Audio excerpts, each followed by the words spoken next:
A word to the wise. We are an explicit podcast tackling content with adult themes as well as entering spoiler territory. If you aren't caught up with us this week, that would be through To Speak Like a Child. I lost it. I lost it.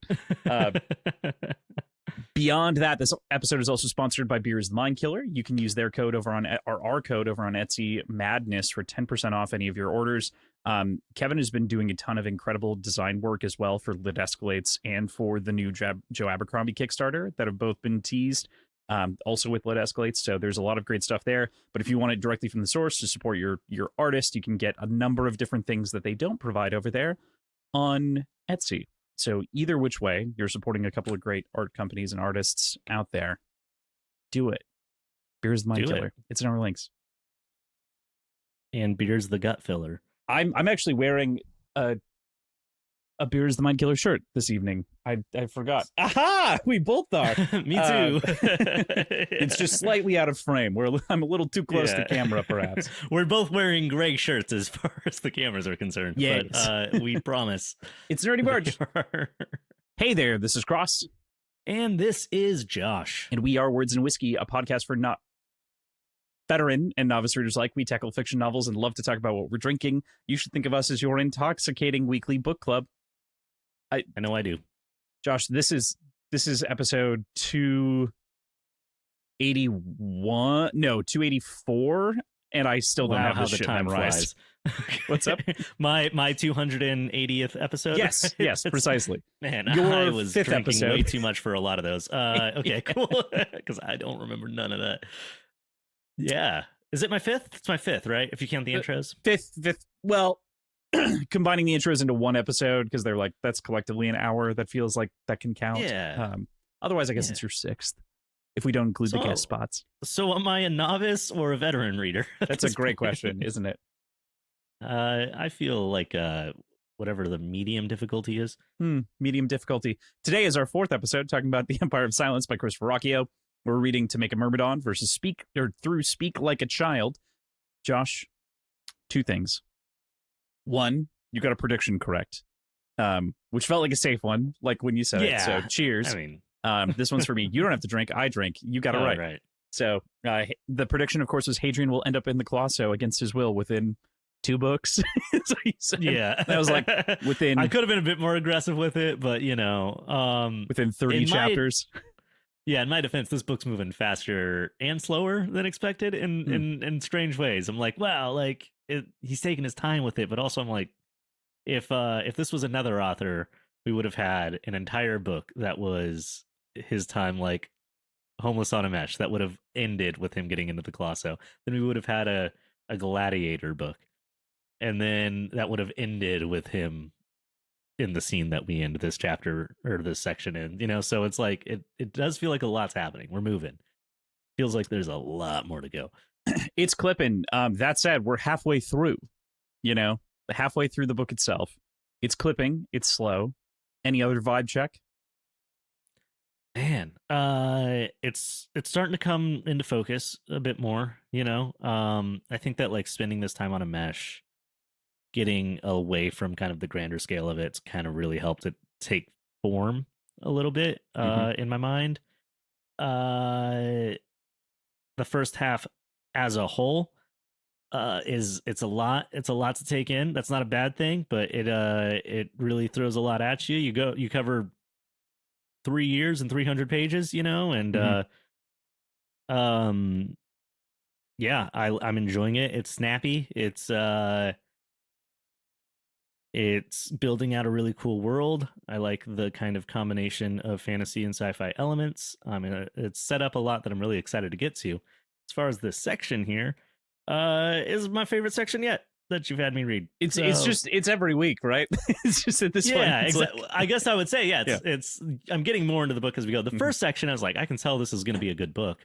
But like right here, there's like a lot of really like tasty writing. There's like some poeticism to it, but I'm like, where, what are we doing? I'm so confused.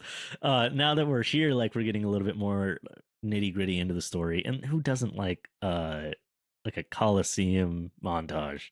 Colosseum arc's great. You got to have one in every good anime. Yeah. You know what I mean? Like, Exactly. Yeah. So I really like this section. We got introduced to a whole new slew of characters that I'm sure I get to keep for the rest of the series. And yeah, I'm ready to talk about it. There's a lot of things. Cool. I can't vibe check for too long. I'm just going to say all the things. No. To say later. Let's get in. I was just curious on the halfway mark. It's also, I mean, that's 4 episodes. Covered a good amount of book. Feel like a good pace. Yeah. Feels like a great pace. Yeah. All right. I think if we went faster, I might not be able to do like my second read throughs, which I'm enjoying.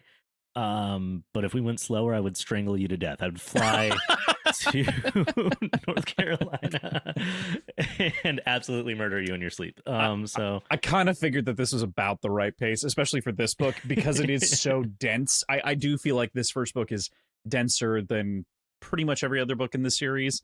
Yeah, for reasons, obviously. You got to do a lot of heavy lifting to like make this make sense.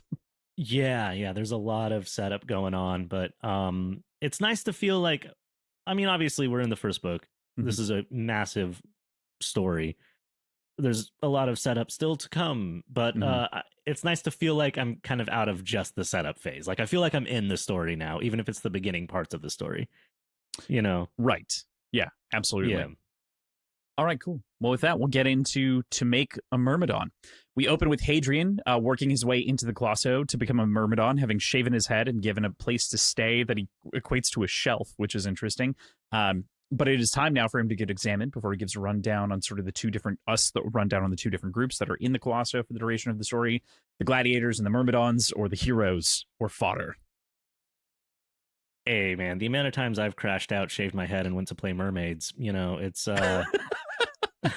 it's not zero. I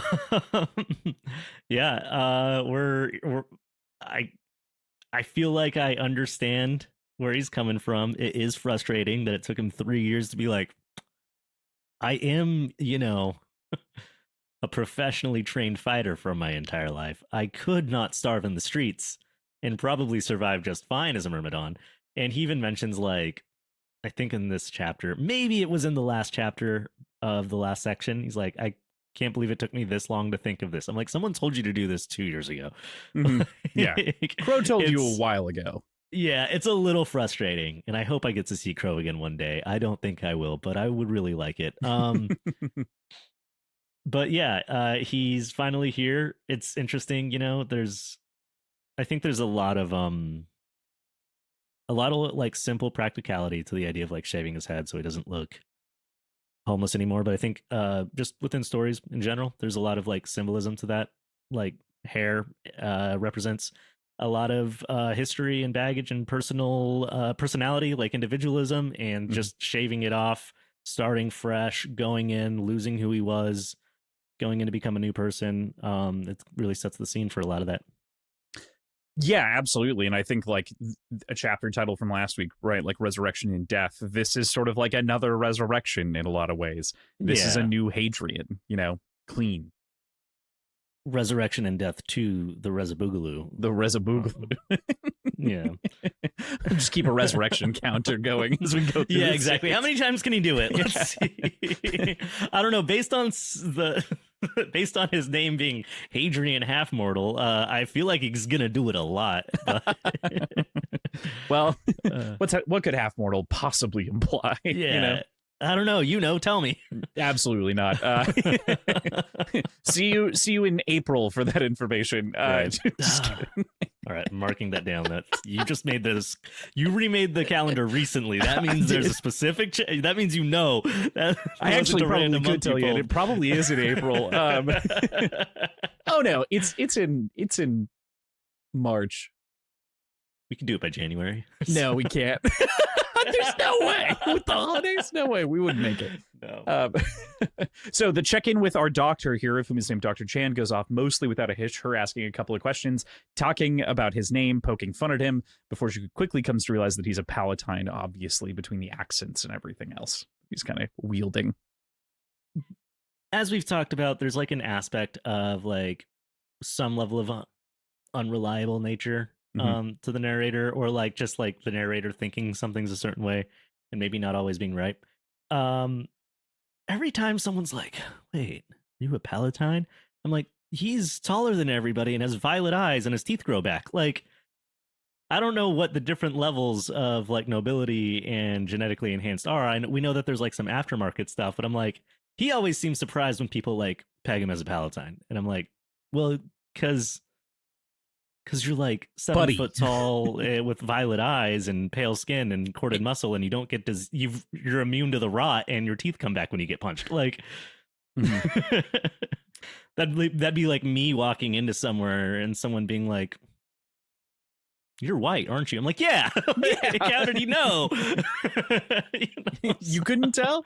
Oh my, yeah. So yeah, I definitely agree with you. I think that there is something interesting there about the unreliability. It is worth noting that Hadrian does say on the height level, everything else I totally agree with you on. Hadrian does constantly remark that he's short for a Palatine, and it's like, for a Palatine, that's the only thing that you get out. Than every plebeian. You're probably 6'2", 6'3", some fucking, like, okay, buddy, Yeah, exactly. Like he's freakishly tall for a normal human, but not outside of the natural realm like his brother would be. Yeah, not that we want to constantly be pulling like Red Rising comparisons, but like he's not a gold to a red. But yeah, to that point, like it is interesting, and I do question, in part, again, sort of not necessarily like our trustworthiness, but like how much of this does he add for flavor and melodrama? You know what I mean?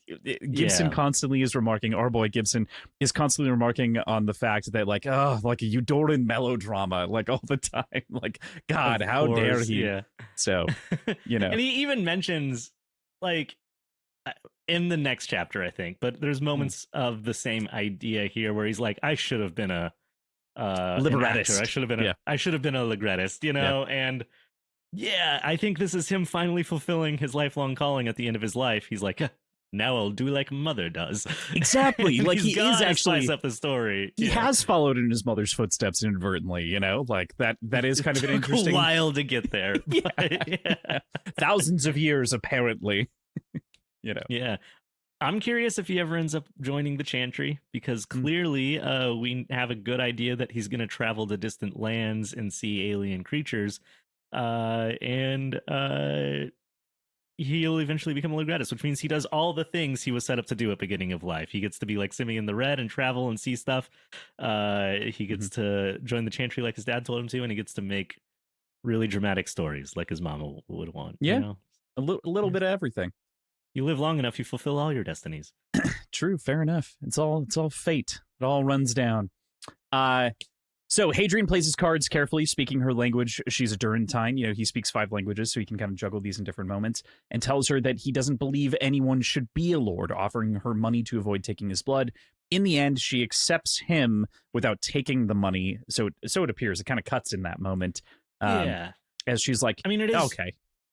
Yeah, it is shown that like, because she's a slave, she wouldn't really be able to spend the money anyways. Right. Like that doesn't really help her, and it's just kind of a risk at that point. So that makes sense. Yeah, I think that this scene is like has a strange mirror to the scene where he bargains with the consortium. Is that Lena Bellum, of whom has been brought Lena up. Bellum.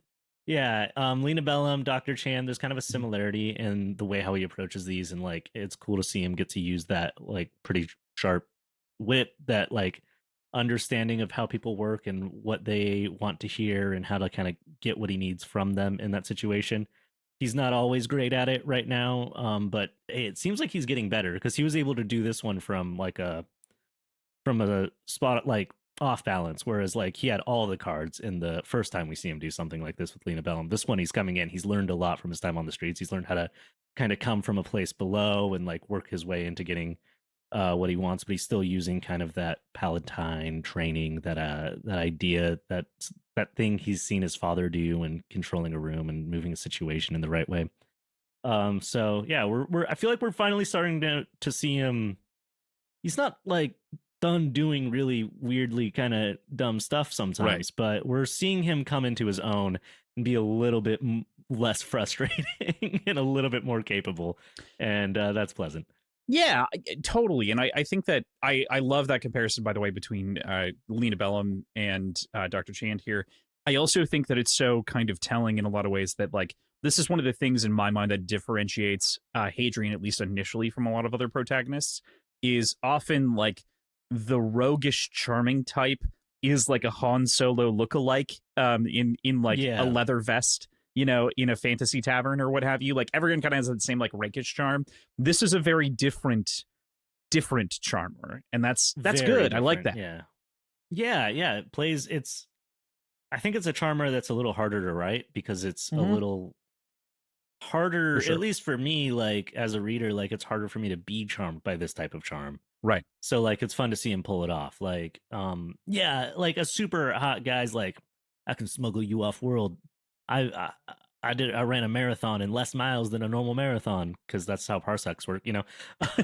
Which I do like that Solo fixed that a little bit, but then I'm gonna be like, man, this guy's cool. But if someone comes in and they're like, I'm quite rich and I would like to help you meet my daddy, and like, I get the fuck out of my bar.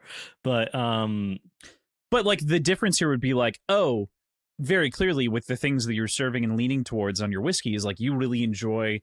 You know, God damn it, I can't remember the whiskey that you were talking about the other day. You really enjoy a bourbon, and so you kind of like lean in there, and then you're like beginning to kind of build this rapport with them very inadvertently until it's like, I need you to tell everyone else in this bar to not go into that men's bathroom because I put a body in there. You know, like that's the sort of like layer of charm that like, Hadrian builds. This guy did pour me a really nice bourbon suggestion, so. You know, I'm gonna help him hide this body. Right. No, definitely, and it's cool to watch it come together in ways where, like, it does work really well. Yeah. I do like that. He's like, so I told her, and I don't remember the exact wording, but he's like, I don't believe anyone should be a lord. And within that, like, he's like, which of course I don't think that. Like, I was just telling her what I'm pretty sure she wants to hear. He's like, yeah, actually, maybe we should stop oppressing all the people. He's like, that's nonsense. But like, she needed to hear that. Like he isn't divorced from this ideal. He's not a rebel. You know, he's not like a anti-establishment. And I think that that's kind of an important character trait that also separates him from a lot of modern protagonists where like everyone's anti-establishment. You know? He's not here to break the wheel. He just doesn't want to go to church. Right. Yeah. He understands that church is too big to break reasonably. Maybe his most relatable. Okay, with that, I think we could move into Men of Grosser Blood here. We then move to Hadrian in a training montage with other Myrmidons, clearly successful, including Gen, Cielcin, Switch, Gen, Kiri, and more. That's an Easter egg for people listening to The Devil's Cut. Also, Gen is there. also, Gen is present. Hadrian is really trying to drill it home into Switch to do better, to stand and not be the weak link, going so far as to throw a helmet at the poor kid. It's just... Damn. What do you make of Hadrian bullying everyone? No, this is that Jon Snow moment, you know, at the wall. Like, these are all thieves and beggars and criminals and people with nowhere else to go. Like, it's exactly the same as the. It's very Jon Snow. It's very not in like a way where I'm condemning it for it, but just like it's the exact same situation. You have the top boy, top of the top, bred for success. I mean, literally with Jon Snow is a Targaryen, which is like in the show, there's talks about it a little bit in the books. Like, that dude's got magic blood, you know, and then is trained by the best swordsman of the best house of swordsmen with all the money in the world, and then goes to a place where it's just like thieves, beggars, and people who are like, well, I'm gonna starve to death, or I guess I can go stand and freeze my ass off on this wall. And he's just beating the shit out of them. And he's like, you guys need to do better. It has that for sure, but I feel like Jon Snow, someone has to tell him like that these are thieves and beggars and people with no food. Stop beating the shit out of him. At least Hadrian like understands that from the get-go, right? And is well-meaning, but then he's just throwing his helmet at this guy, and then even whenever he does it, he's like, I kind of regret that, but like not a lot, but like just enough. You know? I like Switch a lot. I'm sure that won't hurt me later. I did very recently order a shirt for you, but you can't open the box until we finish this book. Okay, which is a terrible thing. Cool. But sounds good. It's nothing to do with Switch. Don't worry about it. It's just a light switch turned off. Oh my god. I'm honestly jumping all the way to the end and back a little bit here. I'm shocked we still have Switch by the end of this Fair. section. Yeah. I really did not think The little redhead this kid was going to make character- it. Yeah, like I knew that it was going to be an important character for Hadrian, but like the shock whenever we get through like that first Colloso fight and he's still there, I'm like, okay, so they're building this for like a more dramatic death probably, and then we make it like through a year. Like Switch is killing it. So we'll see where we'll see where this all goes, but I like Switch a lot. I do really like the just kind of easy banter that really kind of sets the tone and immediately kind of gives you the dynamics of these other like Colosso Myrmidons. Yeah. Easy Which- brotherhood. yeah, this easy brotherhood is a huge part of why like this is my favorite section. Yeah, I'm I'm a simple boy. I like boy shit sometimes, and just some gladiators standing around busting each other's balls. Like it's really enjoyable to read. It's fun. I do think that part of the reason that this book gets a little bit of flack for feeling a little slow in some ways is because you pretty much only live through the first 3 sections predominantly with Hadrian, and like no one else builds and lasts, for like Yeah, a continuous portion. I mean, Cat's like the first person, Right. and even that's like such a downer. Right. And again, that's only like 5 chapters. So like by comparison, this is 9 so far, and it doesn't seem like we're done with the Colosso by the end of this week, like No, yeah. not to skip ahead, but like you kind of get this sense of brotherhood in this character building, here initially. Yeah, 100%.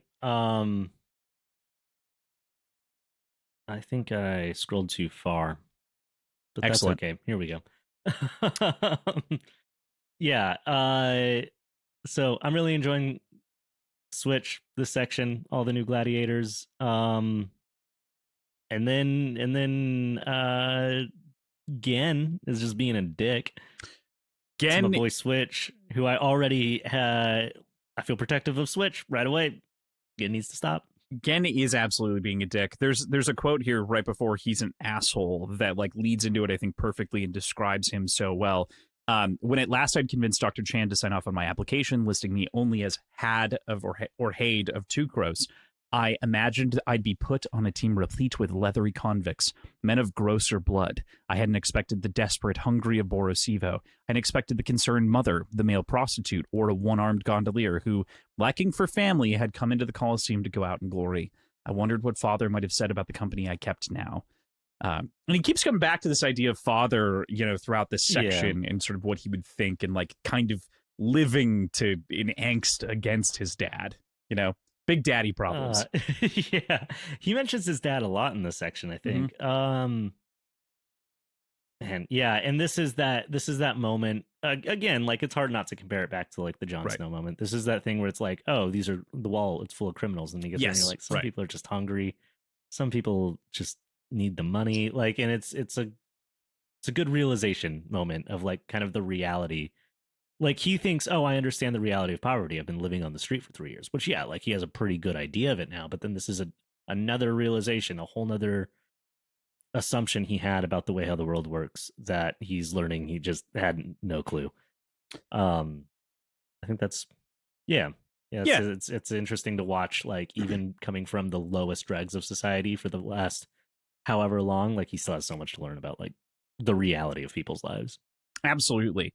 To that point, Gen is kind of this big asshole bullying Switch for his previous profession, which leads Haid to do his best impression of his father, of which he turns it in a different way, again, laughing to disarm as opposed to sort of the sneering thing, which leads them to fight. And we really see how good Hadrian is with a blade against that larger man.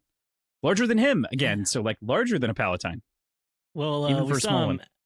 absolutely rock Crispin once, so felt pretty good about it going in. But yeah, it's cool to see. Just like it's nice to watch our boy get a win. Yeah. An easy win even, and then really kind of like work the crowd together, build from behind, and then like even disarm Gen with like a perfectly timed joke at the end of it. I like how he laughs. This is another moment where he references back to like his mom and the melodramas and stuff. Like whenever he sets up Gen for this like explosive fight, and he's like, man, this couldn't have gone better if it was written for a melodrama. Like it's like he has a script, you know. Right. I got him. And I got him. yeah, just another moment. I mean, 2 chapters in a row where you just see Hadrian kind of like playing people in a way where they'll fall right and do his narrative and do kind of exactly what he expects them to do in the way that he wants. And so yeah, it's we're starting to get that view of like how Hadrian works whenever he's actually being successful. He's starting to come into his own as kind of a, I mean, this not in such a negative connotation, but as like a manipulator, you know, like he's able to like kind of get these people riled in the right direction or like play off of them. He's able to like really hone in on like what people are looking for, what they want, what they value. And yeah, it's cool to see him coming into his own in something other than whining. Absolutely. One of the small details that I love before we return again here and sort of the fight is this like small thing that gets tucked into the middle of the conversation where he's looking at Cielcin and he's like, she looks twice. This is basically during that time when he's reflecting on his mother, melodrama and things like that. Twice as old as my mother, and my mother is 300 years old. And that's like, ooh, tough. So your mom looks like she's 20 still? Oy. Hey, man, I'm just saying. I want to. Well, we got to get a live action just so I can be Adrian's mom. You know? We can stop talking about these chapters and just go right back to talking about Hadrian's mom. I just love that idea again. Like we get the span of life, but we don't understand what that means and like what that encapsulates. Like, are these people are not perpetually aging in the same way that we might expect for, you know, age. Again, something just to set scale. The Palatines feel more like elves in that way than they do humans. You know, very much so. Which, man, I'll talk more about this. Yeah, we've got some specific details later on. Yeah, but yeah, there's a lot of cool stuff in this entire section about Palatines and kind of how they're created and how that can go wrong. And there's something that pops up multiple times throughout this section and beforehand, but I feel like it's like more and more consistent here where he keeps like comparing. There's multiple times, and I can't think of exactly where they are, where he thinks about the Cielcin and how strange it is that they're human like whenever all of the other aliens are so different. And man, I can't help but compare like pull the comparisons of like how strange the Palatines are to the plebeians, and like how in a lot of ways the Palatines are closer to a Cielcin than they are to like a normal bred human, you know. And I don't know where that's going to go, but it seems like it's being called attention to it quite a bit. Yeah, it is really interesting. You even consider birth in an interesting way, and we'll get really into this a little bit later, but like all Palatines are immaculately conceived. Like there's no sex at all. It's all genetic development to like combine genes. It's gene splicing. And all Cielcin are hermaphrodites, I think we learned. Yes, in this section and we'll get into more of that right near the end, of course. But yeah, I'm excited. Yeah. But sorry, back to this section. There's a lot of speculation. Things are starting to come enough into view for me to start getting wild theories that we'll talk about later. One of the things that I really love about this in particular, and you'll find this out about me, Josh, is I love good speeches. We put out a whole episode on Red Rising about speeches, and like this is just a tiny one. But I do love the way that Hadrian addresses the crowd here when Gen is lying in the mud beneath his feet. He says, "People are expecting to watch us all die. You and you and you and me. I aim to disappoint them. I don't have any fancy words for you all, only desperate ones.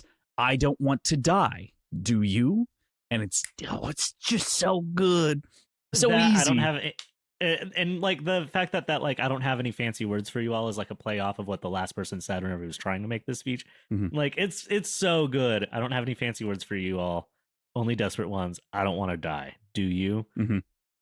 It's solid. That like I was driving my car and I drove a little faster. You're like, oh yeah, God. Yeah, I was like, 5 miles over. Work on time today. Yeah, it gets the blood going a little bit. If I was unwillingly in a Coliseum and someone said that, I'd be like, Yeah. Yes. Oh man, he's right though. Yeah. Yeah, Hadrian. Let's give these guys a run for their monies. Hadrian. Yeah, Yeah. That's what I assume I would sound like in a Colloso. definitely fair. That said, this speech and commotion summons Polino, one of the veterans training away from the fresh blood. He helps Gen to his feet. He respects him and saying, "You're fucking fast, Hade. Friendlier to boot." Which kind of immediately connects them from a place of where they were clearly a little bit more adversarial, which allows Switch and Hadrian to practice more, of which Switch leans into. Yeah, I like that play back off of Gen's earlier aggression, where he's like, "You're fucking fast, Hade," and he's like, "It's your radiance to you." Like just that little quip that brings them together. And now now you've got that gruff asshole, but who's a good fighter. But now, what if he's on our side? Like He's a little disarmed. Yeah. Yeah, exactly. And you can really see them starting to kind of that connection pulling tighter with the whole group. And now Hadrian gets to train Switch, so Switch doesn't die immediately, hopefully, because I like Switch. Yeah, Switch does well this week. So, but to that point, in the moment, you're Switch like, survives this week. Yeah, right, yeah. Oh, you mean this week is in our reading? Yes, Switch, yes. Switch does poorly. Yeah. Well, at the very least, in what we see him do, he does poorly. It seems like he gets better throughout. He's off camera for a while. Yeah. With that, I think we can move into proper men. We turn again to Hadrian in the strange futuristic Colloso with its condensation and pipes, given this world. It's really interesting. He's reflecting on Kat's death or any other memory to get the fear of battle out of his mind. He says in his monologue, "If you have ever awakened in the dead of night and questioned the cosmos down to the space between its atoms, you know how I felt." Yeah, every night. Every night, buddy. Yeah. Yeah. Maybe not so specifically, but yes. I'd be real concerned if somebody doesn't do that. You know? People who sleep through the night terrify me. This moment I feel like is like that's a great line, and it's nice to kind of see Hadrian's restlessness. It's that calm before the storm. It's humanizing. It's humanizing. Yeah, it's a good moment. I think, like, for me, really this chapter surrounds this next part, Right. Like, yeah, it's nice to see that human moment of Hadrian. And like I really just kind of thought that's what we were going to get here, and then we move into the next kind of area of this chapter, and that's which is in the shower. Yeah, he finds himself like in the dormitories, and there's a shower running. He finds that Switch is just sitting in the shower. I believe he mentions fully clothed, just like doing the trauma shower. Was he? I missed that. Like I read it twice. It's like at the end of the chapter, I think. I totally believe you, for the record. That definitely makes sense. I'm pretty sure. Especially because I do think that, if I want to talk about the meta narrative for just a second here, there are a couple of different times over the course of this week that people bring up Switch and Hadrian's relationship and like whether or not they were or weren't in one. And that seems like a good way in your own narrative that you're penning to be fully like, we're not argue against it. Like we didn't do that. Not saying that is necessarily the case or isn't. It just implies, it adds a layer of implication. And I think Hadrian doth protest too much. Yes, but precisely. He's Streisanding himself. Yeah. Yes, exactly. I'm pretty sure we can, get in the comments if I'm wrong, but I'm pretty sure there's just like a very brief moment of mention, because I don't think they're like seeing each other for a lot of the conversation. No, they're like talking through a shower wall. Or something. It almost has like a confessional vibe to it, Great comparison. Then, which I don't think is on accident with a lot of the themes going on in this book. But there's this kind of confessional aspect, and then he does see him and sees that he's just like fully clothed, sitting in the corner, kind of fetal position. We get a lot more about Switch, a lot more of Switch's trauma here. And yeah, man, I probably would have joined the Colloso too, Yeah, right. Yeah, really bad stuff. There's like a single joke that's just so ripe for the taking, and I never know when to say it about Switch, and it's definitely not here. Is it his name? Because yeah, exactly. I'm like, oh, like is he more valuable in his previous profession for being a Switch? Right. Well, man, and I think that's also intentionally the implication. Yeah. Is It's like that all like space prostitutes, are they just either called top, bottom, or switch? Like, is that actually his name? Or is that just his job title? like in a dire way, I hate that, but also probably. I mean, when you have like enough people that they're treated like fodder in this way, I mean, maybe that might not be his like God-given name, that he just got sold, and then his name, they're like, hey, what do you do? And he's like, either.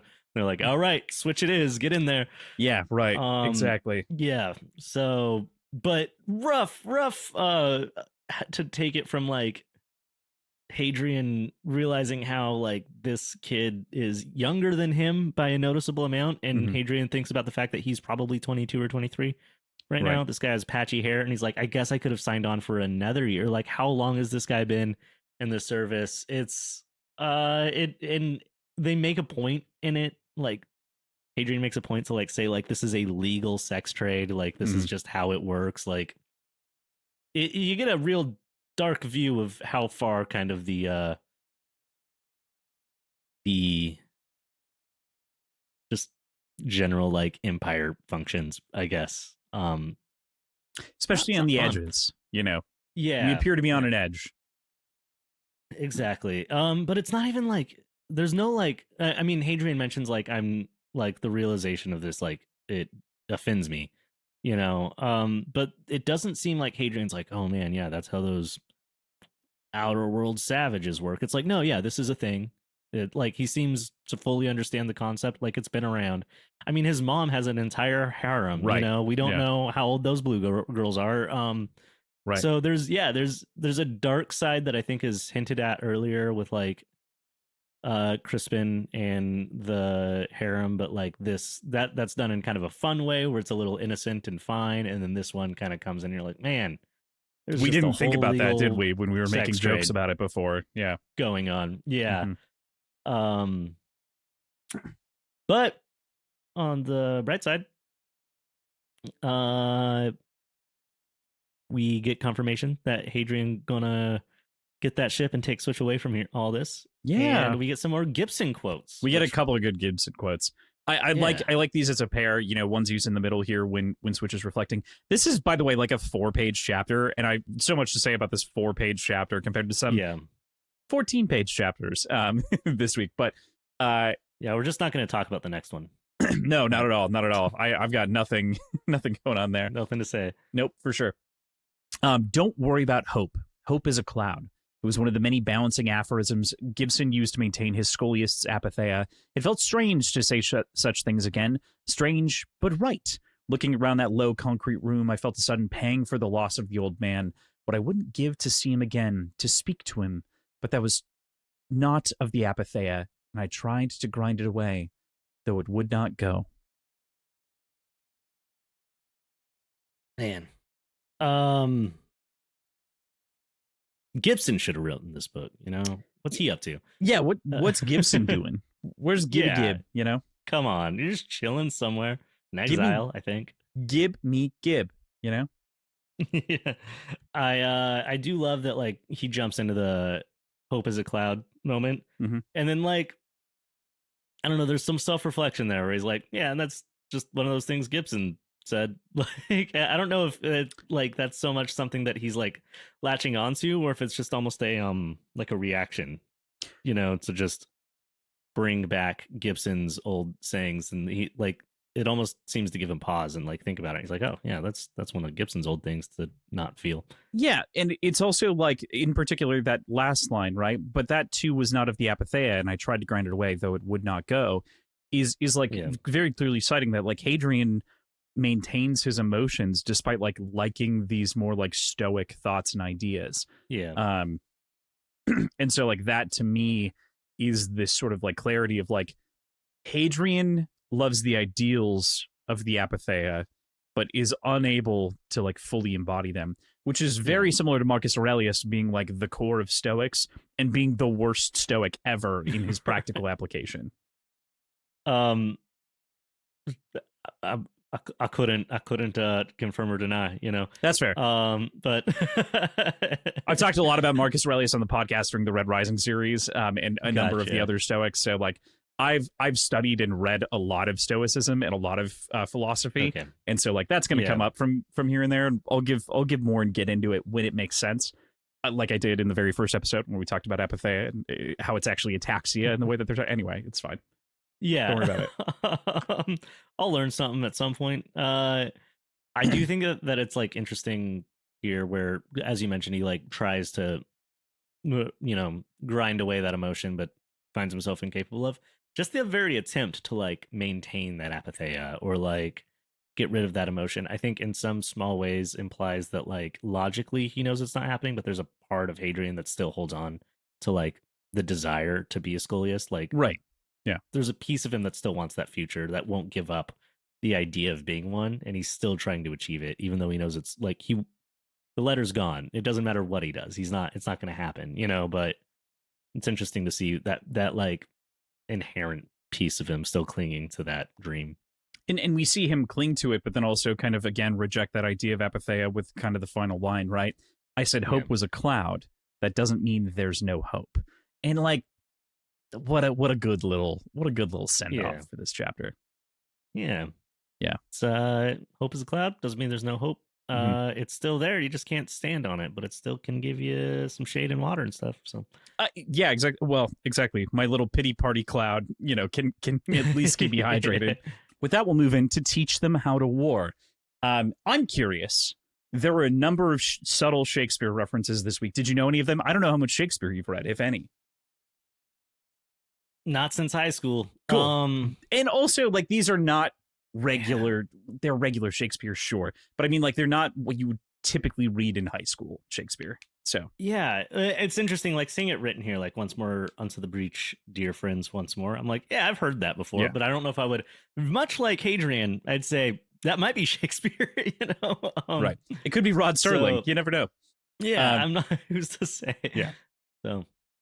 Yeah, so teach them how to war is a line from the Henriade, specifically from Henry V by Shakespeare. It is a line pulled from the speech that you cited, which is the once more under the breach, dear friends, once more. It's a part of that speech. And so like this is very much evoking that emotion. And it's a subtle call out for people who might recognize it as like a wink and a nudge as to like, this is where we're going, with this chapter. And teach them how to war. That's specifically Shakespeare referencing teach them how to Dougie? Yes, absolutely. Okay. And cool. Let's be very clear. Shakespeare knows how to Dougie. Oh, for sure. Sure. Yeah. He cranks that Soldier Boy as well. We've dated ourselves and the podcast immediately. 6'7". Yeah. 6'7". No, that's now it's really specifying a date range. Now they know it's outdated and we're old. Yikes. Yeah.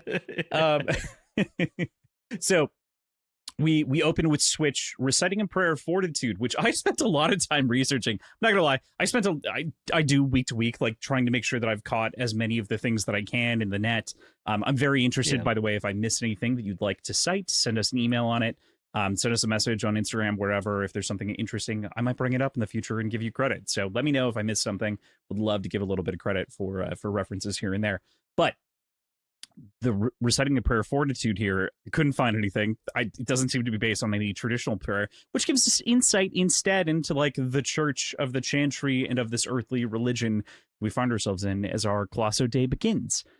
Before I get into that, did you have anything to say on the prayer, I guess, that I just ranted about for a minute straight? I thought it was interesting that it happened, and then he kind of gets like shut up a little there. And other than that, I think overall for me it was less the specifics of the prayer, more Hadrian has his own kind of mantra here that he's going over. There's the prayer of fortitude from Switch. There's one guy whose name I don't remember, asking for information. There's the one that just pisses herself. Like it's really more like I was swept up in kind of the oeuvre, the scene, the kind of like pulsating chaos of the moment where it's just kind of a haze, everybody's tunnel vision, but it's all kind of one big collective just dream state as everyone just floats up to the Colloso, and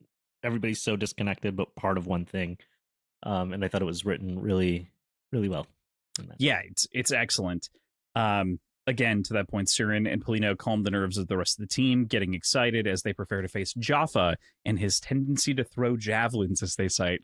And instead of that, we see something very different. Hadrian in that moment gets very nervous, thinking that there must be a better way as he faces down his own mortality on the lift and his agreement to do this 65 fights a year. Because if they're like this, that's going to be rough, as he kind of equates it in his mind. I also want to point out my boy Switch did hear that they were getting shields, and they did get shields. It's not his fault. He was super wrong about what kind of shields, but I just want to. I don't think there's enough credit given in the writing here that Switch was carbon right. fiber shields, buddy. Yeah, yeah, that's they got shields. He said, "I heard we're getting shields," and everyone said they're not gonna give us shields, and then they did give them shields. Just a little miscommunication on what they meant by shields, but and what they were good for. Really cool detail within that as well, like to the shields, to the world, to everything else that's going on here, of the simulated armor of the gladiators, right? This whole idea of like, well, we can't kill our professional athletes, so instead what we do is we have the armor simulate and like collapse on the muscle to prevent that from like working. Yeah, I mean, it's anybody who's ever like played sword fight, and then if you hit someone in the arm, they have to like hold it behind their back. Like it never works that well, but sure. Yeah, but it's that idea like, oh, I hit your leg, you have to hop on one leg, you know? Just for a lot more money and at a larger scale. But I mean, it is straight up just that. It's like, oh, I have to pretend like my arm doesn't work now, but the armor does it for you. Yeah, absolutely. So shock and awe, Hadrian, blood and thunder, he kind of recites to himself.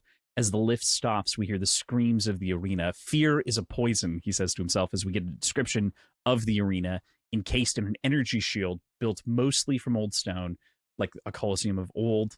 Gladiators stand in front of them, but we also get our first glimpse at Balin Mataro, the Count of Imesh, up in his box. So this is like this big, epic, grandiose scene of both old and new intermingled, again, to like talk to that sci fantasy point you're bringing up so much earlier. Yeah. I think it's safe to say that Christopher Rocchio does think about the Roman Empire.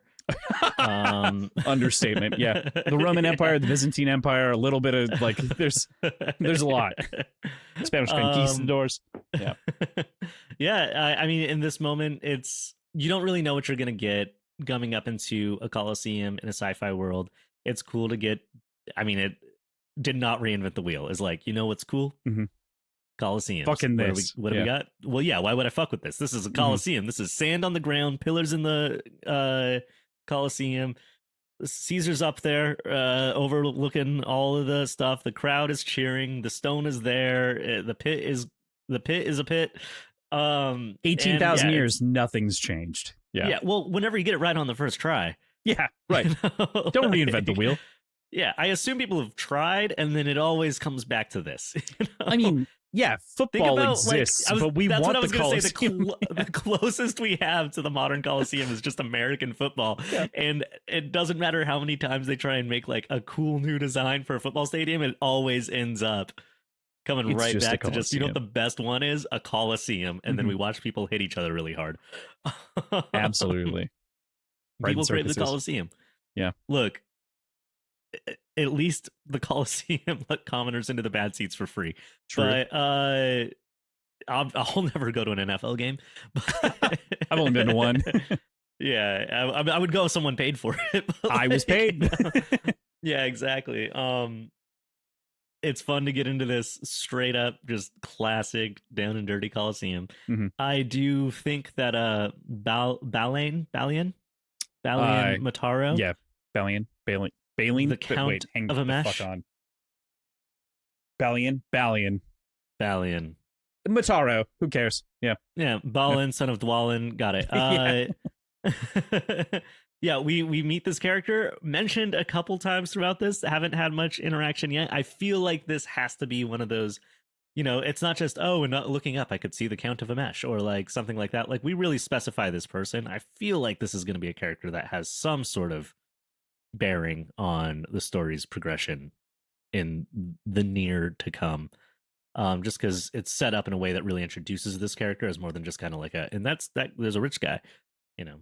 Yeah, and over the course of the chapters as well, like we get more specific as to what's in that box as Hadrian pays more and more attention up there. A little more personality. We start to know what Balian likes, doesn't Balian. like. It's Balian. That's it. Balian Mataro. Yeah. Bailey's Irish cream Mataro. Yep. Got it. Yep. Okay. Yep. Yeah. But, perfect for your coffee. Exactly. But yeah, we meet the Count of Amesh, and as of right now, he's up in a box and being rich. Yeah. He's being rich. He's being up there. Polino rages at Hadrian, realizing that this is likely to be a cull because of the speech that he gave earlier. As plasma blasts hit above their heads, he agrees that they should split. A man among them contests, and then is shot through the chest, dissolved, puff, acrid smoke, blood, like an absolutely Abercrombie but sci-fi description of like death. Yeah. You know? Cooked from the inside out. Switch and Hadrian duck over to another column. He shakes the boy, explaining that they need to flank with Banks as they manage to take down a gladiatrix with her plasma lance. A lot happens there, but like, yeah, a lot happens. This is the most action, obviously, we've gotten yet in this book by like a wide margin, and it's for sure awesome to actually like jump in and live in the Colosseum here for a second. This isn't unique to sci-fi. It happens in fantasy too. I just find it happens more in sci-fi. I don't know what the fuck a plasma lance is, you know? It burns a hole in them. I'm you know what I trying mean? to Doesn't matter. it, you know? It burned a hole. Yeah. I'm like, is it like something, do you have to mimic throwing? Is it just a big gun? No. It's a gun because she has to reload it. So like I take it as like a rifle. Like this is a rifle described as a lance. Like gotcha. Big rifle. Yeah. But yeah, so which is ironic, given the definition of javelin earlier as well, just for the record, that I find it a javelins. Little, like... Yeah, also naming the guy who throws javelin Jaffa, just like... Jaffa likes javelins, you know? Yeah, Jaffa likes that javelin. Yeah. I feel like that was a placeholder name that he forgot to go back and replace. It kind of does feel like that, yeah. But hey, it works. No, I love it. It's great. I love the kind of like, hey, let's all stick together and that's how we'll beat them. And then they get out there and they're like, they have a cave troll, and they just have to like completely change their plan. You know? Actually, no, split up. And he's like, I thought we were sticking together. Yeah, right, exactly. Hang on, I fucked up. Yeah. Yeah, exactly. Whatever I said earlier, flip it, reverse it, bop it. But yeah, exactly. Switch does great right here. Collapsing into a puddle behind the pillar and then running away further. Yes, does great. Yeah. Hadrian also doesn't do that much better, though, because as he says, and I love this quote, trying to calm my fast-beating mutinous heart is such a great description of like those high anxiety situations. Yeah. Oh, man. Christopher nailed it there.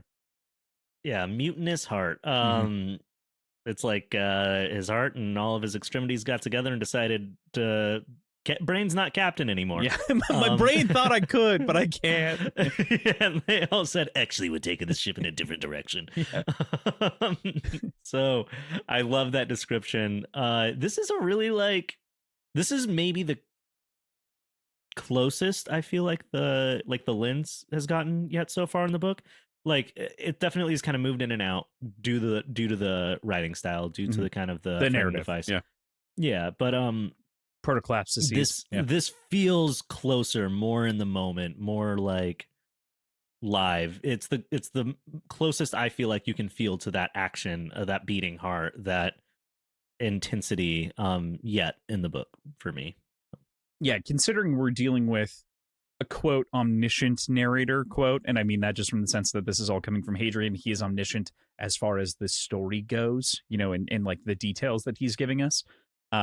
It lets us in finally into like, I wouldn't say finally, but like the closest that we get to the ground actually. Yeah, because there's scenes like with like the scoring, the scourging, the scourging with Gibson, where like it's a really intense emotional moment, and we have some descriptions like this that like are very very physical, but there's still a lot of popping out of that to narrate upon it from like a rear view mirror situation. Whereas here we stay right in the action pretty consistently throughout it, with maybe a little quip here or there, but like nothing more than a mutinous heart, you know. Yeah, exactly. It felt very very kind of, it stands out compared to a lot of the other writing so far in the book as being a bit more present. Absolutely.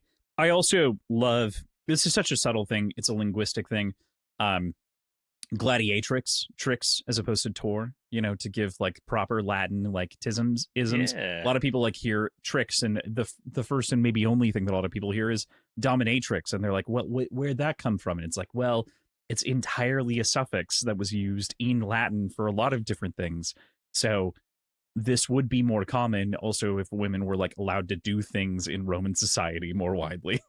There would be more trixes. Yeah. Right. Yeah. Or it'd be more commonly understood that there were more trixes. Yeah. And not Romans in the Golem sense had either. I was going to say, Trixies. Romans had all of their weird child sex slaves, so it makes sense that dominatrix happened because tricks are for kids. There were 3 layers of joke there, Josh. I went, oh no, oh no, oh, it's worse. Oh, it's getting worse. God. Oh, no. God.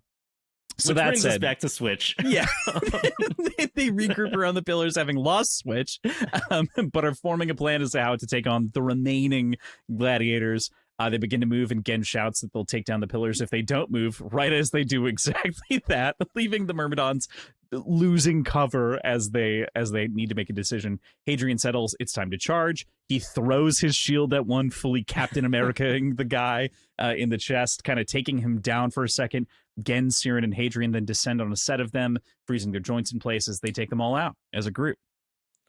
I mean, in multiple ways, just maybe the most Marvel moment of all of this. Like, we all have to stay together. No, wait, actually all split up. I thought we were staying together. We have to get there before the pillars go away. What do you mean the pillars go away? And then I never thought about it, but it kind of is. Yeah. It's very Thor Ragnarok, actually. It's very Ragnarok. We even get a Captain America shield throw. Yeah, right. It's so cool that the Russo brothers had time to come direct this scene. But this was Taika Waititi. This was not the Russo brothers. Yeah, this is you're right. Like you're right. he was the second director, right? Right, Yeah, exactly. right. Yeah, no. This might be Whedon, honestly. Yeah. But it's a fun scene, and there's a lot going on. It's one of those few moments so far in this book where you feel actual triumph. Happy! And Good! Happy. Everybody die happy. But no, it's super cool. They're taking everybody down. I like the aspect of him counting the bodies just based off of hearing. And he's like, all right, we're either 17 or 16 if I missed one. Mm-hmm. 15, 14, near the end. Yeah, all throughout it being like, do we still have the numbers to pull this off? And it shows a very tactical mindset on Hadrian, even with his mutinous heart. Right. And it's cool to watch. It's cool to watch the guy lock in. Yeah. It sets a good stage for the action for the rest of the series. The other bits have been good, but you needed a full scene. You know what I mean? Like we got like partial scenes. We got like little tasters. Now we've got like a full that moment thing. where like they're all charging, and then he like switches the shield and then stops and like beckons the shot to come to him. Like that imagery is so cool of him just like standing there in the middle of the Colosseum. Everybody else is charging in from different sides, and he's just like locked in, still target. Right whenever the gun comes up to shoot, he throws the shield. It's maybe his first actual moment of aura farming. Hadrian finally earns it. Yeah. Also, like, it's worth noting that he clocks the one and he's like, man, that barely has a shot left in it. So like, that's not going to go anywhere. And then the second one, he's like, okay, that's the one that I need to pay attention to.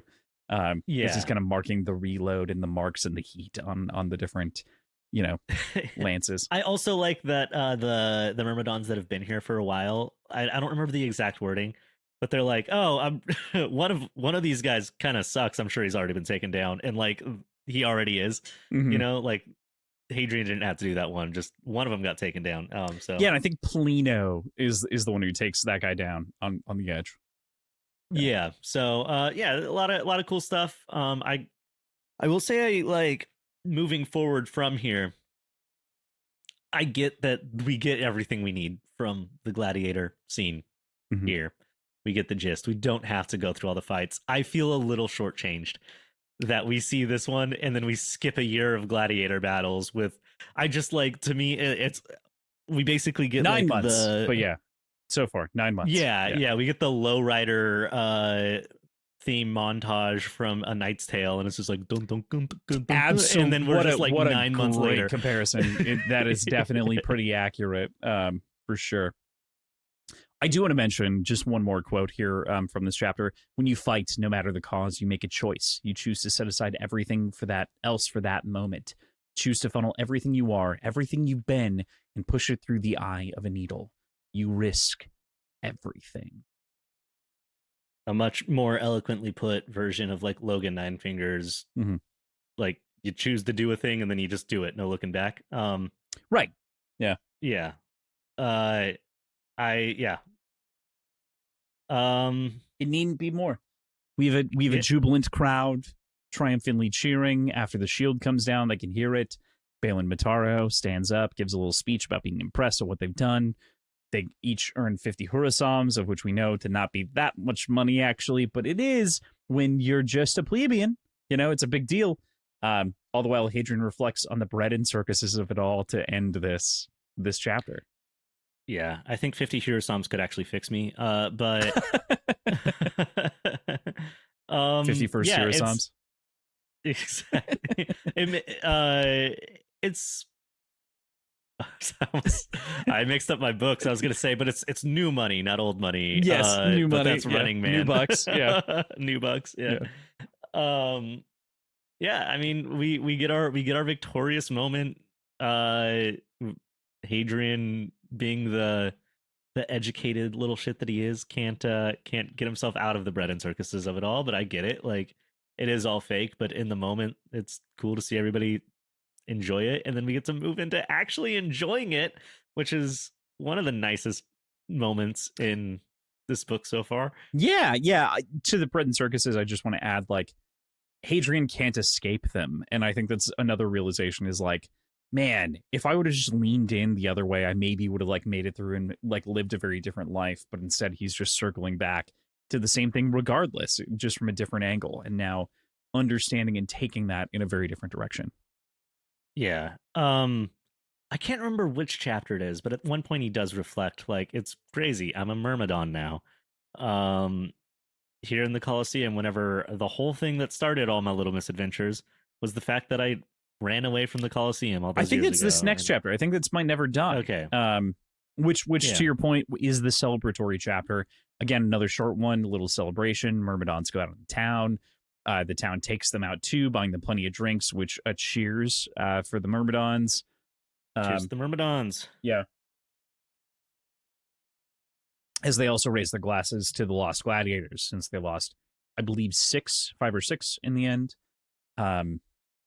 To that point, we do also get our like time cut montage in here as well. As a part of it, as an element, not the entire thing. Yeah. He gives us enough to be like, okay. I was so frustrated in that sentence. I'm not gonna lie. Like, yeah. I get it, it's good, but like, we're all out partying. I'm like, finally, like, let's have a good time. But he says that they get to have a lot of good times. That's the other thing about this. Like, they have a lot of good times. I think it's the specific wording too, where he's you like, can read it. Yeah. It was the first of many such victories, and in our time, our little band of Myrmidons became known, celebrated by the fans who greeted us. And so I walked upright down streets where once I had run or cowered in fear of the prefects and my fellow criminals. I will say, no more of that celebration. Like, there's more to the quote. Or I got any so other. mad when he said that. Whenever I was just listening, and I was like, oh yeah, bring it on. Give me just a couple pages of happiness. I will say no more of that celebration or of any other. Fuck you. But for a moment we had on the road back to the White District and the hulking mass of the Colosseum. And then we get a little moment like kind of at the end of the night out, but like, I was so mad when he's like, we had good times then. You don't need to hear about those. I'm like, you made me sit through how many terrible things? You can't give me a page of good times. Yeah. I like, at least like Brandon Sanderson makes us read thousands of pages of torturing Kaladin, but at It's least so we get to read about him Dickens, eating though. soup sometimes. This is so Dickens. You know what I mean? Like, this is so Ghost of Christmas he's Past. Dickens like, me around on this. yeah, it's like this one time. You know, I genuinely enjoy the fact that it's like we get so much pain, we get so much suffering, and then all of a sudden it's like, okay, a little bit of a focus in on this, and it's like, okay, I did experience some joy, just so that you're aware, but was it enough? Yeah. Yeah. Well, it wasn't enough for me, I'll tell you that much. Yeah, fair. Yeah. He does two things to me in this chapter that bothered me, that are well written. What's the other bother? He brings Crow back up. He does. Yes. You can't keep talking about this guy if I don't get to ever hang out with him. You know, like, it's important to note, though, that sometimes those like little conversations mean so much more to you than you might think they do. Even if they're your friend that you continually have, it might be that one thing that you keep referencing back to, you know, for so much of your life. Yeah. But also, if I met someone super, super interesting and cool and had one conversation, I'd like try and hang out with that guy again. Yeah, but what if he's a pirate, you know, or like out there in space? Like, he's not going to be around for you to hang out with him again. Yeah, so I know. Okay, Still. buddy. Josh, pat. All right. Well, I'm really looking forward to whenever Hadrian and Can't wait for you to Switch make Eagle, you know, get or their Raven. fancy ship. Yeah. Are there more? Yeah, Crow, Eagle, Birds. Raven. Are they all going to be the they're all what is the name of Corvids, that yeah. planet? Right. Well, there's a planet of bird people that Simeon the Red Oh, found, the right? Urtanis, yeah. On The Judecca. Urtanis, all right, yeah, ready to meet but yeah, I'm ready for Switch and Hadrian to get on their fancy ship that they for sure get and fly off and then find in a spaceport somewhere Captain Crow hanging out with his crew, Saltus and Dimitri, and it'll be really and probably the blue And girl Basim. too. Yeah, probably the blue one too. I do want to mention, I love that you're bringing this up, that like I love the end of this chapter, which it gives us like a distinct hope between Switch and Hadrian, but also bringing in Polino and Alara distantly, being like, well, we have a ton more money saved up.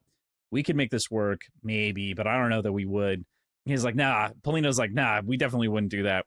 But then he kind of like an old grumpy man thinking about this goes like, okay, but make sure that you don't buy the fucking Chevrolet. Like, that's not going to last you. Get the Honda. Yeah. You're going to want it.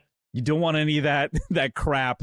That Norman crap. A Norman engine will Yeah. shake you right out of the sky, you know? God, so good. Like, such a good character trait for a character.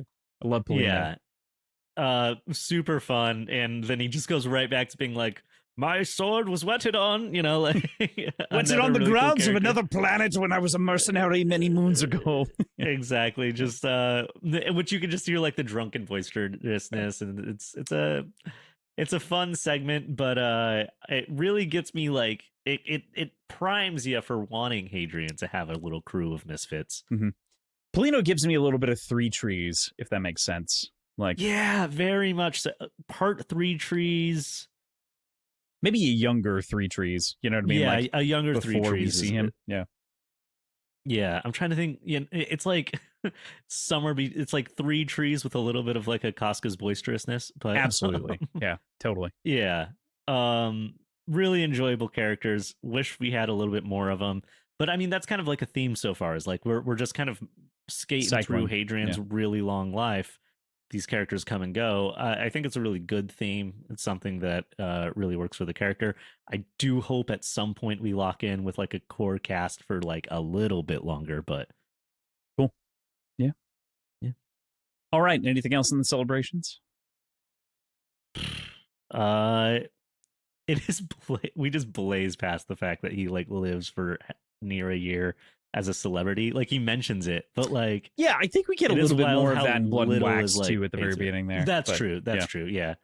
But yeah, that was another thing where I was like, and now when I walk down the street, people know me and they like me, and I will say no more of it or anything else ever. Yes. Like, okay. Yes. Which I those definitely years get were it. the best of my life, which means I have nothing to say about Yeah, them. I've Now got it's when nothing things because they got were bad good. again. Yeah. Now, would you like to hear about how I lost my arm? Yeah. Right. So Precisely. Yeah, I think that's all I have to say about that chapter. It was enjoyable, way too short. Would have loved some more of it. Yeah, it's like again, like 3 pages. Like it's a very short chapter. Maybe the shortest chapter you got in the book. Yeah. All right. With that, we'll move into our drink segment here, Josh. All right. With that, we're in our drink segment. Josh, I'd love to hear about your cocktail, what you're having this evening. Yeah, when I've gone kind of goofy with it, so I went edgy. Me too. This time. Yeah. Oh wait, I went goofy. Yeah, you went goofy. I'm so goofy. I basically made an old fashioned, but with a port float. Oh yeah. Yeah, and with more bitters than usual. There's Angostura and Peychaud's in there. Hell yeah. But yeah, it's the way it should be. Yeah, blood in the sand, because it's got like a nice, like tan gray to red thing going on. It's just 3 ounces of dealer's choice whiskey, but I'm going with the Trader Joe's Select Bourbon here. 4 shakes of Angostura bitters, 4 shakes of Peychaud's bitters, 1 sugar cube. Stir it over ice. Strain that bad boy over a big cube in a rocks glass. Do a little port float, a port wine float, and then just slap a little cherry garnish on there. Hell yeah! Really stick with the red theme, I love that. It does look very red, very much like our devilish friend here. It comes out very more like a Manhattan than an old fashioned, like flavor profile wise, but. Yeah. Sure. I'm more of a fan of a Manhattan anyway. Like I love an old fashioned, don't get me wrong. Yeah. It's so easy to make. But Manhattans are like my heart and joy. Like I love a good Manhattan. That's the beat. What was your front half beer? What were you drinking in the front half? Front half beer is the same as my back half beer. Yep. Natch. It's gonna be from Harland Brewing here in San Diego. One of their tap rooms is right next to where I used to live. Absolutely lovely brewery. Great. The lighting is making this difficult. Mm-hmm. We're just rocking their standard West Coast IPA. Nice. We've got Simcoe, Chinook, and Crush hops. Hanging out right at that, in my opinion, perfect IPA ABV, which is 6.5. Yeah, so really refreshing, like really bright, not overly bitter. West Coast. It's got those kind of like grassy, earthy notes that make it West Coasty, but it's not like eating bark. So that's nice. Absolutely, yeah, love that. That's exciting. Cool. What did you make for us today, Crosslin? Josh, I had to take advantage of a couple of things. I'm still dog sitting, and my family has a cocktail competition every year around Christmas time into New Year's. And we always collect weird things to do it with. And the one that my stepmom got last year is this insane bird glass. And I was like, if I don't make a cocktail with the bird glass, I'm going to lose my fucking mind. So I had to make a cocktail with it. The G and the L of glass are in parentheses, right? Yeah, exactly. The bird ass. Because it is, you do drink out of that ass, though. So I'm not sure, as someone who's not seen every previous episode or watched or listened to every previous episode, is this the first time Kross has eaten ass on air? Or... Oh, for sure. Okay, cool. That's so good. Not the first time I've been called out for it, but the first time that it's been on air. It's been on air. But that said, this bird cocktail here is a pretty straightforward one. I want to make something kind of interesting. I'm calling it Freebird. I want to kind of just think about it as like the whole experience in the Colloso here. But it's 1 ounce passion fruit vodka, 1 ounce of pepper vodka, which is very peppery, obviously. And then a half an ounce of Don Q overproof rum, 1 ounce of lemon juice, 1 ounce simple syrup, a little bit of tears as I shook them together in like mismatched tins because I hadn't fully cleaned the other tins from last night. So they were new tins and they did not fit together well. Shaken. And this is that full cocktail. There's no waste. This is like a solid 4 ounces, which is crazy. That's in perfect. This bird. Yeah. Right in the bird. Every time you sip from that, it's going to break whatever we're talking about. I hope you know that. I'm going to keep it as the punchline indicator. Every time I need Josh to laugh, I'm going to take a sip out of the ass. Oh man. Well now now you've just challenged me to unlock more unhinged glassware for this. So Yeah, well, I'm trying to myself as well, so it was just fun because yeah. I'm here. They have another one that's a squid that I didn't use, but I'm saving that one because I Whoa. am going to use that one for a later episode. I've got a few things. We're gonna have to up our Cool. game, but Cool, I have a cool. few things here and a lot of antique stores near me. So you All know. right. Drink it out of the bird's ass. This is a highlight. My front half beer, by the way, I had two. They're both low ABV, which is part of the reason that I had two. One was Chonk, another Drecker beer that North Carolina, or not North Carolina, North Dakota brewery that I've talked about before. Very like blackberry sour pastry, like very deep flavors. Very great. And then I had a Saison from Flytrap, which is the mainstay that I go to once a week. It's where I go play trivia every Monday. Very good. And they're great. And they don't can anything. They just do crowlers and some bottles of some things. They're great. They're wonderful. Did that saison have the thing that happens with some saisons, but not the others, where because of the type of yeast you use to make it a saison, it almost has like the vague flavor of banana runts? Because I love it when that happens. No, so that is like a Belgian gone bad because they're not taking care of the yeast. Although I still like that flavor, to be clear. I know exactly what you're talking about. They know what they're doing with Belgians over at Flytrap, so they can nail that. Or they nail down the Belgian profile. Now, I've definitely had like a banana funk where it's you're like, oh, that's too far. But those are different. PJ was a brewer for a number of years, and he brewed at a brewery, and specifically he was in charge of like managing Belgians and the yeast. So I got to know I got very comfortable with all the ranges of Belgians and like how those tasted, and they do a very good job. Nice. Very cool. But I do love a little bit of that banana funk, which just typically you get in like doubles and quads. So yeah, definitely on the stronger ones. Yeah. All right. With that, I think we can move into Blood Like Wax. We get a bit of a fast forward here through some of Hadrian's time, as we've talked about as Myrmidon, hearing about how Curie left, Banks died, and the others in between. The Umand are made to fight as well, and Hadrian thinks that this whole thing is obviously cruel, especially with the Xenobite species that is unaware, of the whole deal, kind of. And yeah, because like we don't have any indication that the Umand understand what's happening here by being put in this Colosseum. Like they're already slaves just by existence. And then they just get thrown in to fight panthers. There's a really interesting thing here that stood out to me with the Umand, where he mentions they're not allowed to have any bouts with human gladiators because if one killed a human, that would like make all the people of Umand think that there's like a possibility for that. Like it would give the indication that we're not as far above them as we believe. Right. Yeah. I thought that was an interesting touch. Yeah, Curie left, Banks died. I don't know who those are.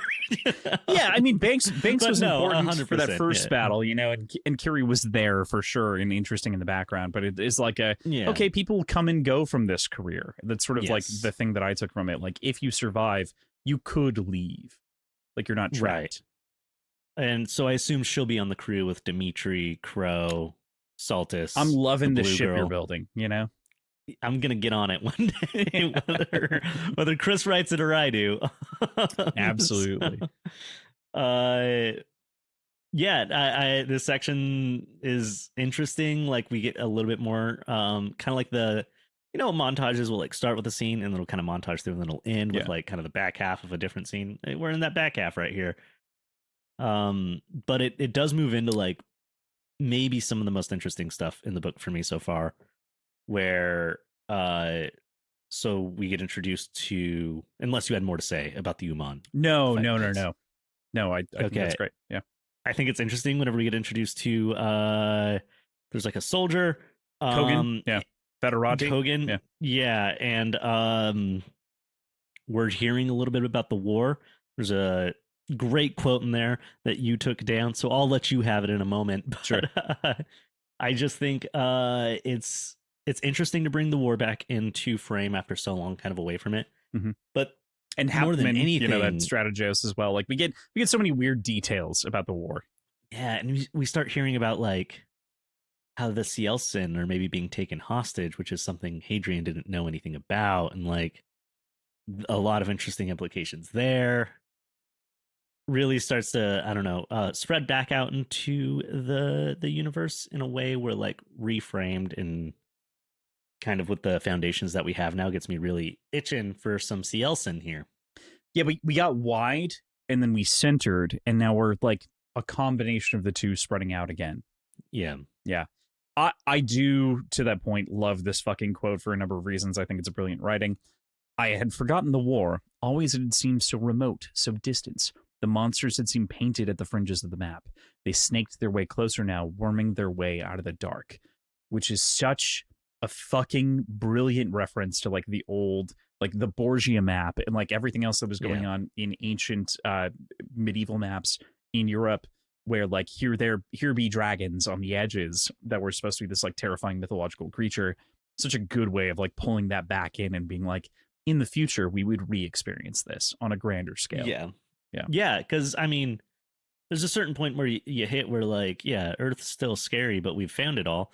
Right. So like the expanse brings back that edge of the world mystique, the here there be dragons, the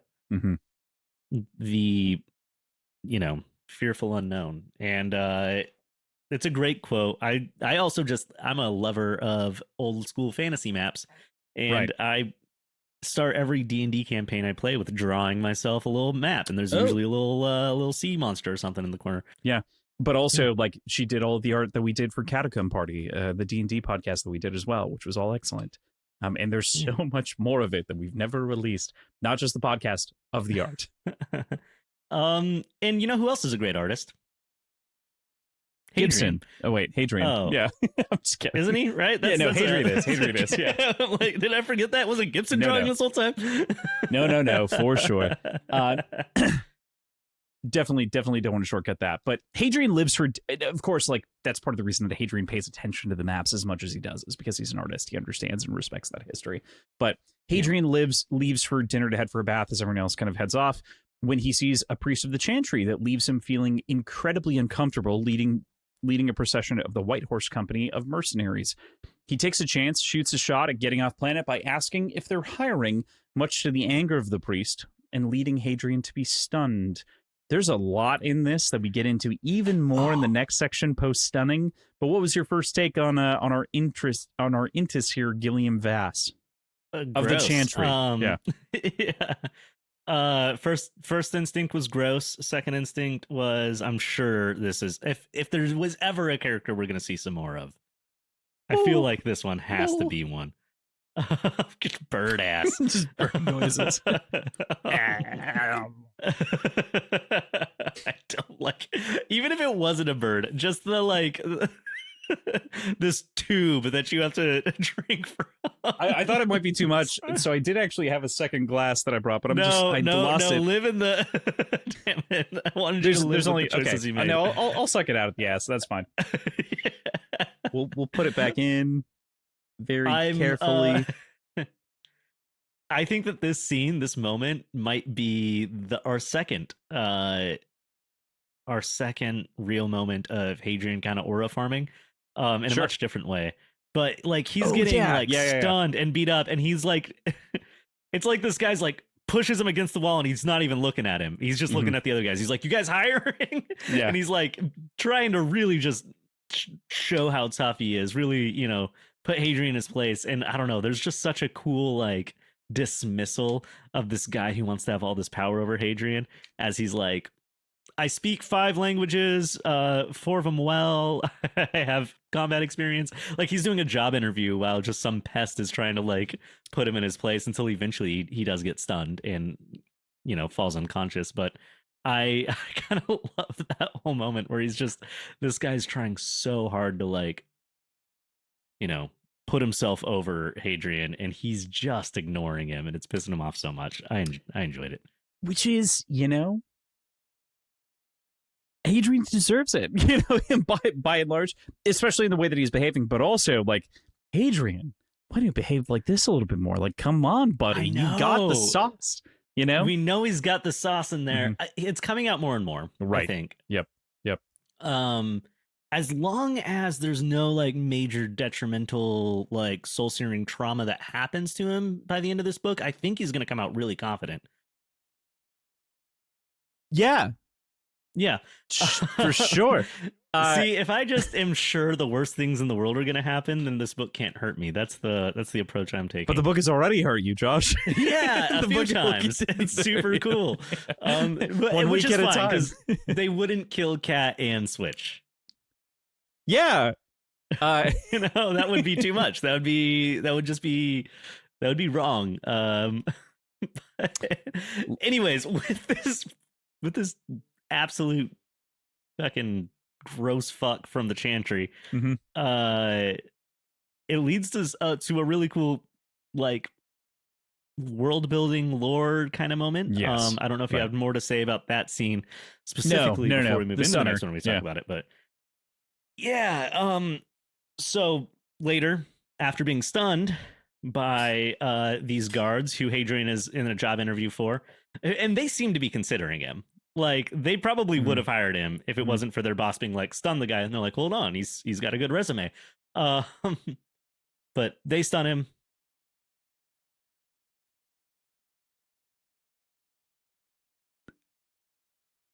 It was a screenshot. I forgot I had the fucking timer.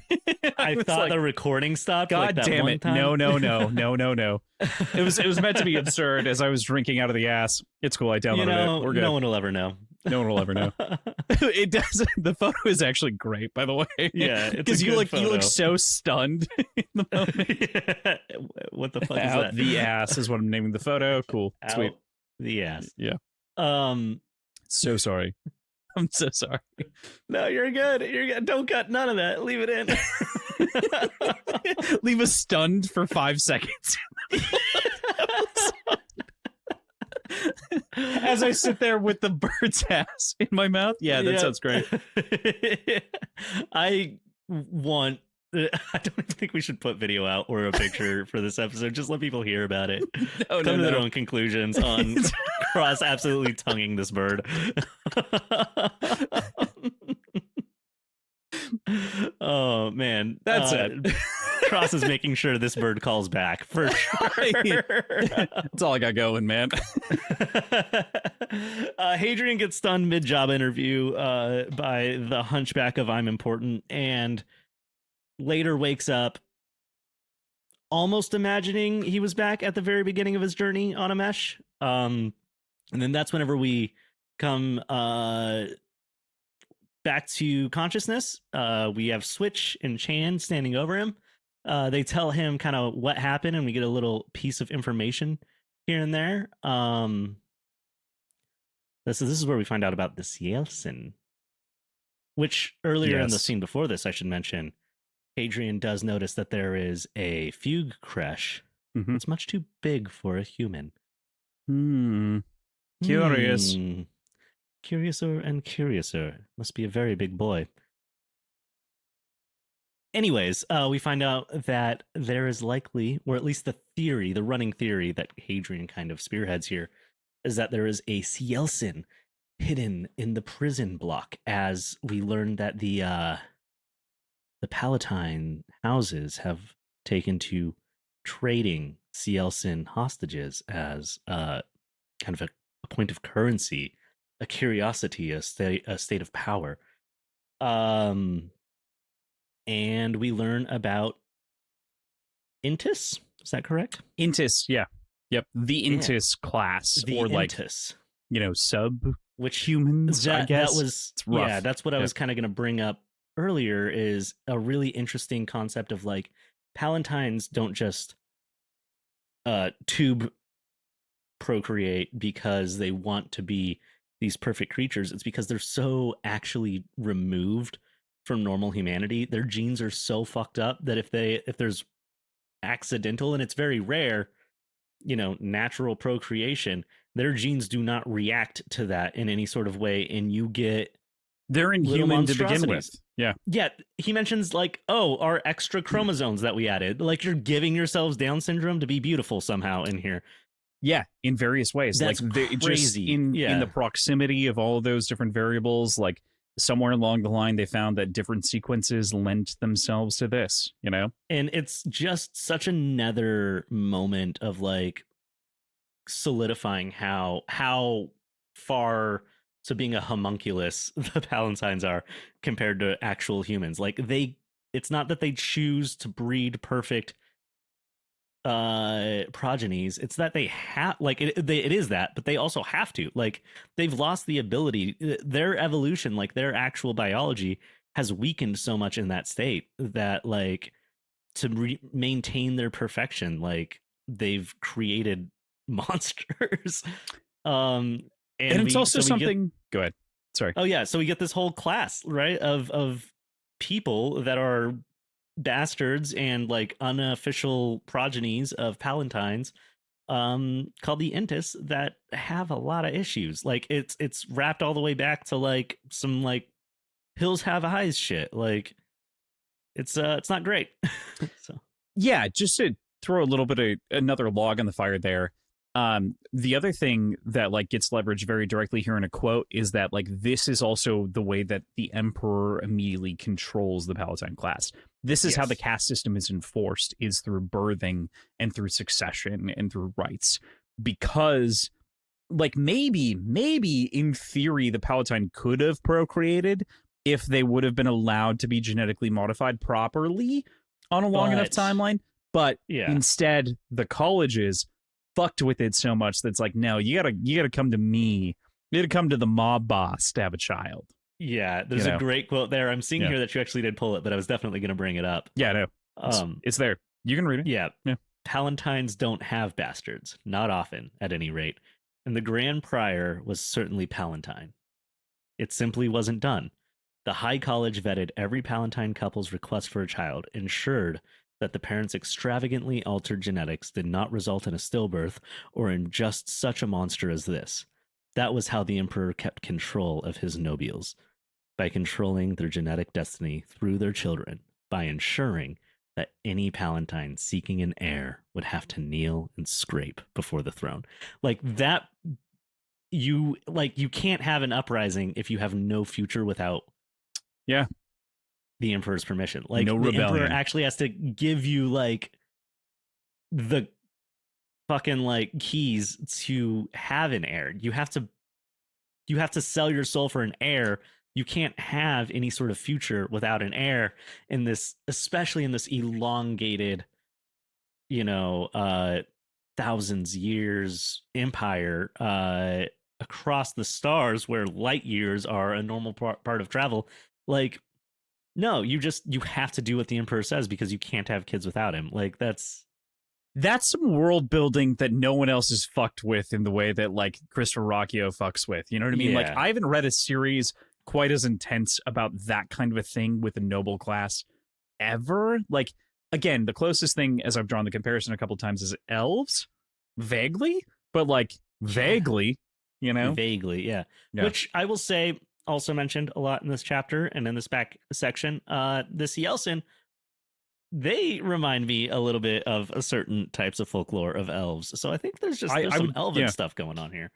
Definite inspiration from Tolkien throughout a lot of this. Obviously. Can I throw in my like wildest? They're not even predictions. They're like the weird conspiracy theories that I don't actually think are going on. But we like love this. My brain we love a has conspiracy to look for brain. it. Yep. Two of them, both of them involving the Cielcin here. Hit it. The amount of times in this section, and previously in the book too, a few times, that it's compared like how interesting it is that the Cielcin have the same type of physiology to us, evolutionarily coming from a different point in the stars, when nothing else even kind of has that. I was mentioning this earlier, is drawn multiple times. The idea of the absolute like extremes to which we have genetically modified humans is a very intense kind of piece of this section, and has been with the homunculus, and then coming into this. There's also this idea from earlier of like the fact that humans are considered the first to reach the stars. No one's done it before. Mm-hmm. The two theories here are maybe the Cielcin are just an offshoot of humanity from way, way, way back that have developed so much differently. The other one is that if they're not that, my brain always goes to Mass Effect, and there's some level of like the Reapers from Mass Effect where humans aren't the first ones. It's just anytime someone actually gets to this point, the Cielcin come in and wipe them out. those are my two theories. Maybe even the same theory in a way, but again, not even really theories, just like weird jumps that my brain's making that are probably way off. But yeah, I mean, tough to say at this point, right? Like, welcome to my like vague disarmament of like most of these theories. I know you can't say shit. Right. You got a great poker face, by the way. I've developed it, to be frank. I had a very terrible poker face for most of my life, and I've become a better liar, unfortunately, as a part of this podcast. Just from the facials, I can't fucking tell a lie. But yeah, but I can remain quiet and vague. Oh man, we started when we started the show originally. Like, we did 80 episodes or something like that without ever like looking at each other. Right. We video off recorded together. It wasn't that long. It was like 50 episodes, and then we flipped the video on. But it was still like, the moment we did, I was like, okay, you just have to, I was trying to figure it out before this, but I was like, you have to not spoil things when he says them. You had to stop twirling your mustache every third thing PJ said. Right. Well, right. Exactly. It's like, oh man. But that said, I do think that there is a very interesting conversation to be had throughout this series about like point of origination, or point, like the genesis. What's the beginning? What's the end? In so much as like the world, the universe, the species, the earth, you know, like all of these different things are begging for a unifying theory in a lot of ways, and all an absolute, something that's like truly like above everything else, as like an overarching why, you know what I mean? Yeah. And that's like kind of what Hadrian's reaching for. I'm going to throw a drink bet in there. I just might not come to fruition for 7 books. Sure. Love this. Just the Cielcin and the humans have a shared past genealogy. Okay. Whether the humans are a weird offshoot of the Cielcin from forever ago, or vice versa, or, you know, they stem from the same immediate genealogy. Okay. I'll probably drink on that one. It's not like a strong feeling I have. It was just, it popped into my head and I haven't been able to shake it. So that's kind of the point of the bets, though. Like, take them when you can. All right. Yeah. Took a little time on that. That's my bad. But you know, it's such an interesting point, though. Like, that's one of the things that's fascinating about the series to me, is like that's what differentiates this from like other sci-fi series, to be frank, is like the amount of different effort that's put in some of these like strange things that you wouldn't think about. Like, oh, this is how the political system is maintained, which feels very Tolkien-esque. Like, it feels like it's truly like you thought out every element of the world, versus like, oh, this is just, they live in the woods, you know, and they have flowers or whatever the fuck. I don't know. I'd also say, like, I don't know if it's just, you know, comes from like an inherent mistrust of religious organizations or something, but there's a definitive like emphasis on the history and the stories and everything kind of being controlled from the chantry, you know, right? And the scholiasts, but they're all within the empire, all kind of arms of the same machine, and it machine, you know, the Americanii, right?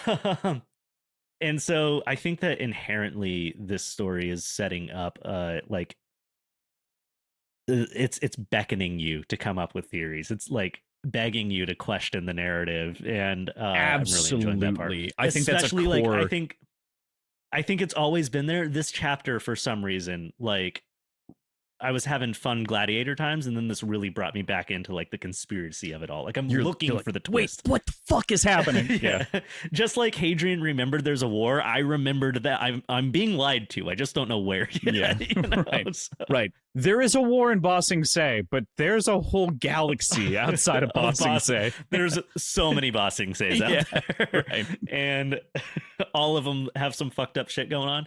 And like, I mean, for me, like with sci-fi, whenever you have that twist in Mass Effect that like the Reapers come every time a civilization reaches too high and wipe it out, and this isn't the first time this has happened. Whenever you have that twist in Serenity that like the Reavers, similar, man, that's crazy. Were like created by the government in an experiment to make people more docile. Like, and it's all these things, and I'm always like, man, I love a good sci-fi twist about like the origin of things, because whenever you're dealing with sci-fi, you have so much time for history to have been altered, so much malleable information, and so it always makes me just it lends itself to a hungry very for different it. sort of fantasy mythology. You know what I mean? Like, Yes. or speculative mythology at the very least. Like, it lends itself to a very different lens through which we're able to view it, which is it's the boon. And that's one of the things that I think that Christopher does so much better than so many people, which is why, like, he's got 2 books in my top 25, and I generally only let an author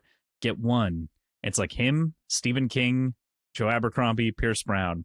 And like, that's, I know listeners, you're like, that's 8 books if you're 25. And I'm like, yeah, but they're the only that ones. fucking Yeah, good. right. I'm surprised your top 25 isn't just The Dark Tower from the way that you talk about it. Well, it would be if I didn't have that arbitrary rule, but yeah. I'm excited to read that one day, maybe. Yeah. Oh, it's after this, babe. I've got nothing in between that I have planned. It's this into the Dark Tower. Assuming we're still friends by the end of this, yes. Yeah, that's a fair point, I guess. Just love me. With that said, we'll move into the next chapter here. A Kingdom for a Horse. This is another. I'm sure you've heard this quote. This is actually, you cited Knight's Tale earlier. Mm-hmm. This is something that Alan Tiddick's character says, specifically citing back to this. He's like, wait, was that king born? And it's another like anachronistic, intentionally kind of jokey quote. But this time it's Richard III, another Shakespeare little quote here, which is from his War of the Roses, which can be included in the Henriade if you include like all 8 volumes. But generally speaking, Henriade's its own thing. This is the War of the Roses. Yeah, War of the Roses. I love the Game of Thrones prequel. You know. Well, it's just the Game of Thrones. Just the Game of Thrones. Yeah. Game of Thrones is kind of like the what's the reboot sequel? I mean, word? It's the fan fiction of it's like it's a sequel that's just redoing it. You know, requel? It's the Force Awakens of it. Right. A requel, yeah. Absolutely. I just had to appreciate that again, like another Shakespeare reference. I think there's 3 this week, you know, within the space of time. So we then turned to a trip through the salvage yard. We saw all those pages ago where the Uranus was found, and Gila does not remember Hadrian in the slightest. They discuss various starships and how shitty Norman craft are once again. Dude, those Normans don't know fucking bad. And then Norma arm, I don't fucking know. Apparently they're not doing good shit. No, look, those Ion 6 reactors, you know. I just hope Subaru's still around because those ships will last forever. They will. Yeah. Women everywhere will gawk. Oh yeah, no, for sure. Like just the gayest absolutely space cruiser you can possibly get. I love it. Hot. I wish, and it would be cheesy and people would be mad about it, but because this exists in a sci-fi world where you can talk about Shakespeare, you can pull up all these different quotes. I really wish they told you not to get and then used an actual like existing like automotive brand or something. They were like, whatever you do not get like Mitsubishi Mitsubishi thrusters. They'll shake you right out of the sky or something. There's just a piece of me. It's ridiculous to think that like brands lasted that long, but if it's like something that's like a brand named after somebody, that like the idea of the brand lasted all the way, you know. That is so interesting because if you think about it, like we've talked about this a little bit before, but like not Game of Thrones, Wheel of Time preserves like specifically the Mercedes logo and a couple of other things, but like they didn't survive through that. Like we see that anachronistically and we kind of like try to take that in that way. But like if Shakespeare survived, you know, no, why right. Can't... And that's what I'm thinking. Like I can't think of a science fiction series that does that. That's like Ford built tough in the year 2300, right. You know? Like, I feel like at the end of it all, like Honda's still going to be gone. You know? My Civic will still run. Yeah. My 94 Civic will be at 1,000,000 miles. Not just the brand, but Leslie's Honda Fit will still be functional. It'll just need a new timing belt, you know? Like Another one. Yeah. Every 200,000 miles, but it'll go till the end or of time. 200 years. Yeah. Depending on how much you drive. Very true. I feel like I could find a 200-year-old Honda, get the keys, and after like a few false starts, that bad boy would just pick right back up. Oh, for sure. Are you gonna tell me like a Toyota truck, like what are those? My buddy Tim has Tacoma? one. Yeah, the Toyota Tacoma. Are you telling me those didn't make it to space? Oh, for sure. Because I they guarantee made space before the Tesla did. You know what I mean? Yeah, exactly. In a real timeline. Yeah. That realistically, if you were gonna have one brand still making things that is now making like spaceships, like the one that they see actually here in Kingdom for a Horse, that's just like ugly but functional. Toyota Tacoma. They should have toured a Toyota spaceship, and then he saw like the fancy one across the way. Absolutely. I love that. Yeah. I love it so much. That said, like, this is kind of a fun chapter for exactly those reasons. This is like a used car dealership that they're walking through. That's exactly what it is. But Hadrian falls in love with like a used car, almost immediately falls for it, asking to see it. Gil refers to it as the Uran. We find out that their idea of buying these ships is nearly hopeless given kind of the cost. We learned that like most of the prices that they're being cited are in marks, not Hursams, and we already understand the like difference again because of the Linabellum chapter. They're charging dollars, not cents, for sure. But exactly, which leads Hadrian to do the brave and bold thing, revealing his family ring and his ability to trade on his legacy, to the chagrin of his father and otherwise, you know? There is a few things I want to talk about before I talk about that specifically, because the way how the chapter ends is there's only been a few moments in reading this book, and there's moments in this book that I think I liked. Only a few moments in this book total. Like, we're 400 pages in. Only a couple moments. There's like a few select moments early in the book where I like something about the writing. I was like, like I don't know, it threw me. I mentioned them already. These are not those. These are moments where I think it's expertly done, perfectly paced, super well written. It pisses me off. Yeah. Chris Verrocchio clearly got in a rhythm throughout the middle of this versus the beginning, and then also like he gets more into a rhythm as we continue forward. But it's interesting as we see him develop.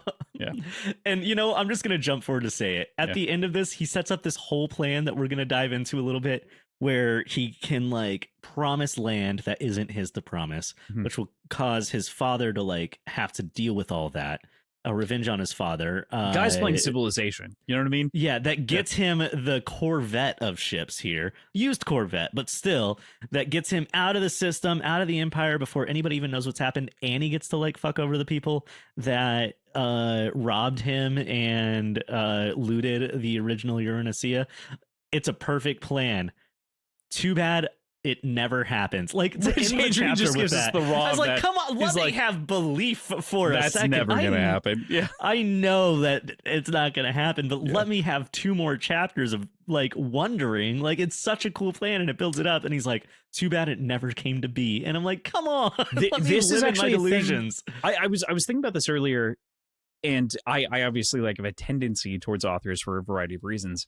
But this is one of the few things that Chris Verrocchio shares with Stephen King. You've only read 1.5 books, almost 2, and they're Richard Bachman books, which are not quite Stephen King books, to be clear.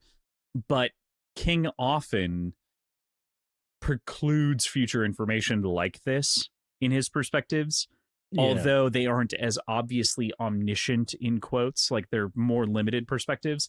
It's like he would never see the sun rise, and it's like you're like, what do you mean? Like, and then it's like, and then you like hop and you see him never make the sunrise. But Chris Verrocchio here is like, but that's never gonna happen, and he like dreamlines you through the whole process. I feel like at least if I love that. My beating heart loves that shit. I don't know that moment from King, but I would start at least convincing myself that it's like, because he'll be blind by the end of the book, but he makes it or something, but like this one, he just is outright like, but that doesn't happen. That does not happen. King does subvert some of those things. Verrocchio, I do think it's better at subverting those things, to be fair, but like up front he's just so clear on this. He's like, nah. Where he's like, too bad. It's like Gibson all over again, where he's like, and then we stood there, and sucks that I definitely would never become a scholiast or make it off this place or ever see Gibson without his nose slit again. And then we get into the next chapter. Like, oh man, at least this one, like this one's not just the next chapter is that thing, which is almost worse. He's like, but that won't work. And now I have to read multiple chapters of him thinking it's going to work while I know it won't. Like, and I think that's one of the important differences here is like, this is a way to diffuse that tension intentionally to like make sure that you aren't taking a misleading road. No, it adds the tension so bad for me. In a different way. I understand that it does add, it ratchets up tension in a different way. I just mean like it's like a, you know, it's to ensure I'm not that getting you my don't get hopes up misled. for Space Opera. Yeah. In particular, I think with Patrick Rothfuss, and I've only read a half of The Name of the Wind, so please excuse me for maybe not being fully educated, but the man takes so many different paths and like they don't cut any of them off where it's like, all right, like you got to make a fucking choice at some time, Kavoth. Yeah. Like, what the fuck I are we doing have not here? read Name of the Wind because I have You a soul problem and, with things that will never be finished, but I probably will at some point. That's the only reason I started this book is when they announced the final book. I was like, perfect. Chris Verrocchio is gonna have it done. We'll be good. Sick. But okay, so on Kingdom for a Horse, I do think it's really interesting that his whole plan stems around the fact that because he reveals himself as Palatine, right? Which is a big fucking deal. They're like not allowed to question it. No, like they can look at the ring and see that he has the land holdings, but like they have to take it on trust. That's such a move. And also he knows the language, the secret language. Like, oh, I'm gonna call in the logothetes of like proliferation or whatever. It's not quite that, but you understand. Like, I'm gonna call in the quantum realtors for sure. Exactly, exactly. To be frank, yeah. And I think Switch's reaction here makes sense based on Switch's life. Yeah, we're gonna get into that. It is a little interesting suffering. Yeah, based on like what I was talking about before with Dr. Chand, right? Like, I'm like, you can tell this guy's Palatine. Like, he's short for Palatine, but everything else is Palatine about him. Right. 9 months in, I have to assume Switch has seen him grow back a tooth, you know? Or two. So whenever Switch is like, you're one of them, I'm like, what did you think he was? He speaks 5 languages. He's got violet eyes. He got contacts a couple of weeks ago. Yeah. And you can't claim like, oh, I'm just some little street urchin who doesn't know what Palatines actually look like Cat could. Like you were with them all the time. Unfortunately, yeah, he is a sex slave, so it is like a little bit of a very intimate knowledge of them, if you will. More than most. Yeah. More than most. And so like, yeah, in that moment I was like, Switch, come on. I feel like there was almost like a Switch wanted to believe that, and I'm definitely like, I don't know. This leans into a monopoly of suffering, but yes. It makes me feel like, oh, so it's in the Monopoly of Suffering that they talk about their fight with that, but it's here that he notices it. Yeah, right. I do feel like there's like something up to this point where maybe he was assuming or wanting to believe that what's it called again? Intis? Yeah, sure. Maybe wanting to believe that like Hadrian was like some sort of Intis that just wasn't as fucked up, you know, like clearly there's some level of like nobile heritage, but it's just interesting that he's like so shocked because I'm like, everyone was calling him your radiance and your lord, and he's clearly a little lordling. But like seeing it in person, seeing the ring, I think more than anything, it's not finding out that he was Palatine or noble, it's seeing him slip into that persona that Switch so much. I think it's much more like, oh, you are that person, like that person that I recognize. And I think Switch comes out like, oh my god, you're one of those, and Hadrian reads that very much so. It's like, oh, he's mad because he found out I'm Palatine. It's like, no, he's mad because he saw you be Palatine, and he's also mad because you didn't tell him specifically. Like this is a permission, not forgiveness sort of anger. Yeah. So that was just an interesting thing I picked up on there, where it's like he had to have known to some degree that Hadrian wasn't normal at the very least. Like he wasn't conventional, was adjacent to the class that Switch has very good reason for hating. Right. But I think that this is another one of those interesting things, especially moving into Monopoly of Suffering, where I almost don't know if Hadrian has ever put that together. You know, like looking back on his life, he's like, he's mad because he found out I'm Palatine. I'm like, no, he's mad because he saw you be that type of Palatine. For sure. And that's bought one of and those, sold him, you know? That's one of those interesting things that I don't like. Intentionally, the text is like disentangled from, because like it's, again, Hadrian at the end of his life, like misunderstanding still maybe some of these things and some of these like communication gaps.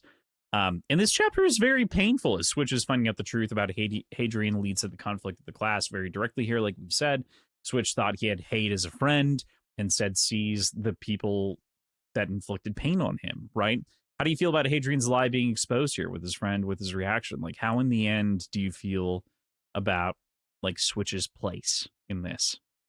Yeah, it's interesting because in some ways it feels like an overreaction or like an unreasonable reaction from Switch, but at the same time, like the way how it's described through Hadrian's eyes feels a little unreasonable, and even still like enough to feel guilty about. But like, whenever you kind of take yourself out of it and you look at it, you're like, man, yeah, it is rough. I don't know. It's a complex little tangle of multi-character emotions.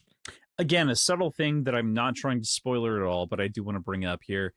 This is like a reverse Rogue in some ways, right? Like it's the other side of that conversation. Can't believe using my little I can't blue... believe I figured that out. I was like, that's fucking crazy. For the listeners, if this makes it into the episode, the camera goes out of focus every time I drink my beer because I have a little baby blue brewmate that the camera just locks onto, and if I put it up by my face, it fixes it. Yeah, and there you go. Now you know. Now, if you ever see like a moment in which Josh is slightly out of focus, it's because he's taking a sip of his beer. And if you ever see me just holding my beer up by my face like for a doing while, one of these, it's me like reconfiguring my Logitech Brio. Shout out. Send me another one that focuses. That said, there's so many different like interesting ideas tackled here. You tackled a lot of them here before, but I shouldn't say I appreciate Hadrian's response, and we're going to dissect this because I do think that a lot of this is fucking fake. And I want to call that out very directly. So you're not the only person who ever suffered. 3 years I ran around the city sleeping in gutters. I've been beaten, stabbed, nearly raped. I survived the damn rot. I lost people in this city. Just because some perfumed merchant buggered you up and down the spaceways doesn't give you monopoly on suffering. I have so many things to say about just that quote. Yeah. From the way Switch's face went white, I knew this was truly the worst thing I could have said, which is like as big of a cruel megaphone as you could have ever wielded against a single person. Like, my fucking God. My God. Adrian. Can we just break this down? Yeah. Can we break this down sentence by sentence? Yeah, no, totally. Let's do it. All right. You're not the only person who ever suffered. First off, I want to say all of Hadrian's suffering is his own choice that got him there. Genuinely? None of it was mostly. up to... Yeah, I mean... his dad is shitty. All of it. But his dad is shitty. All of his like suffering that he's referring to here, I guess, everything from like his fall from nobility, because he's not saying I suffered because my dad hit me. He's saying I suffered because, and then he names everything since his misadventures began, which are all based on choice from him. Whereas Switch never had a single choice, right? Right. Into the next sentence, 3 years I ran around the city, sleeping in gutters. For 3 years, he knew he could make a living as a Myrmidon. Yep. At least 2 chose years to sleep in the gutters. Mm-hmm. I've been beaten, stabbed, and nearly raped. Switch has only ever been raped all the time. Right. Cool. I survived the damn rot. No, you didn't. You can't get Your it. genealogy did. Yeah. Right. I lost people in the city. You left her in the sewers. For dead. I mean, well, she died. She died. Yeah, I mean, arms, I don't think that's like necessarily the wrong thing. She asked him to, and he did. But like, every single one of those sentences is an exaggeration and a guilt trip based on a half truth. Right. Yeah. Hadrian half truth. Hadrian half truth. That's who he is to me from now on. Yeah. That whole like, and granted, I mean, I think anybody who's had a life can think of a time when they like were frustrated, reasonably so, and maybe like blew up on a friend and said a bunch of stuff where you're like, wow, I really was the bad guy As in that though moment. you don't know that I was XYZ. Like, Yeah, absolutely. exactly. Like I've definitely said shit and afterwards been like, ooh, missed the mark on that. But like, oh man, it's wild to hear him after like a good winning streak go in and say this, and I'm like back to hating the guy a little. Like I started the book not really liking the guy. He grew on me. That happened. I was like, come on, this is all of that like privileged bullshit come back, and now you have a victim complex, even though none of what you just said is actually really true in the way that you implied it. Like, what I think is important here is to also say that this is sort of like a charming failure, right? So this is the same thing that he did with Lena Bellum and with Dr. Chandri. That is like the same idea, but instead he's doing it as a guilt towards Switch, and Switch does not give a shit about the thing that he's saying. He's not taking that in. He's not buying in. I mean, for someone who's talked so much about, apatheia or ataxia or whatever it actually is, it's important to recognize. I want to say it is ataxia. Technically, it's going to be referred to as apatheia for the rest of the series. So we're just going to call it apatheia. But I want to clarify, it is ataxia. I wanted to give you another moment to clarify that. But yeah, as somebody who is so invested in apatheia and the idea of the scholiasts and talks about how, rage is blindness and all of this, he moves into this moment purely in anger. Yeah. Oh, entirely. Just full dumb. And you just see him slip. And maybe, I mean, a big part of it is this is the first time we see him have an interaction with a person that he cares this deeply about. Or, I mean, even has this deep of a connection with since Crispin, which Crispin he didn't like and he wanted to pretend like he didn't care about it all, but that's his brother. This is the closest thing to like a brother fight we've had since he beat the shit out of Crispin. Right. Or a lover fight. I don't know. He doesn't say I mean, but, both, to be frank. Like, this is the closest. Like, the next chapter is titled Friends, which I think is very intentional, obviously, to conflate these two chapters against each other. But, like, this is, like, Switch is his best friend, right? And the closest friend maybe he's had his entire life. Crispin tried to be that, never could achieve it. Switch is that now. And Cat was that in a way, but also I don't feel like their dynamic was ever very equal. Whereas like him and Switch aren't completely equal, but like, I don't know. There's something about him and Switch's relationship that almost feels more evenly keeled in a certain way. He and Switch also have a similar age gap between Crispin and he as well. So it is kind of like an inheritor brother. So it's like, not like the Cap age gap, but like your Cat age gap, but like it's close, Yeah, that's interesting to say. Yeah, it's like now he's the Crispin here. Yeah. In a way. No, he was always the Hadrian. Hadrian's the older one. Sorry. No, Hadrian. Well, sorry, excuse me. Yeah, to clarify, Switch is Crispin. You were right. I was wrong. Okay. Switch is Crispin here. Yeah.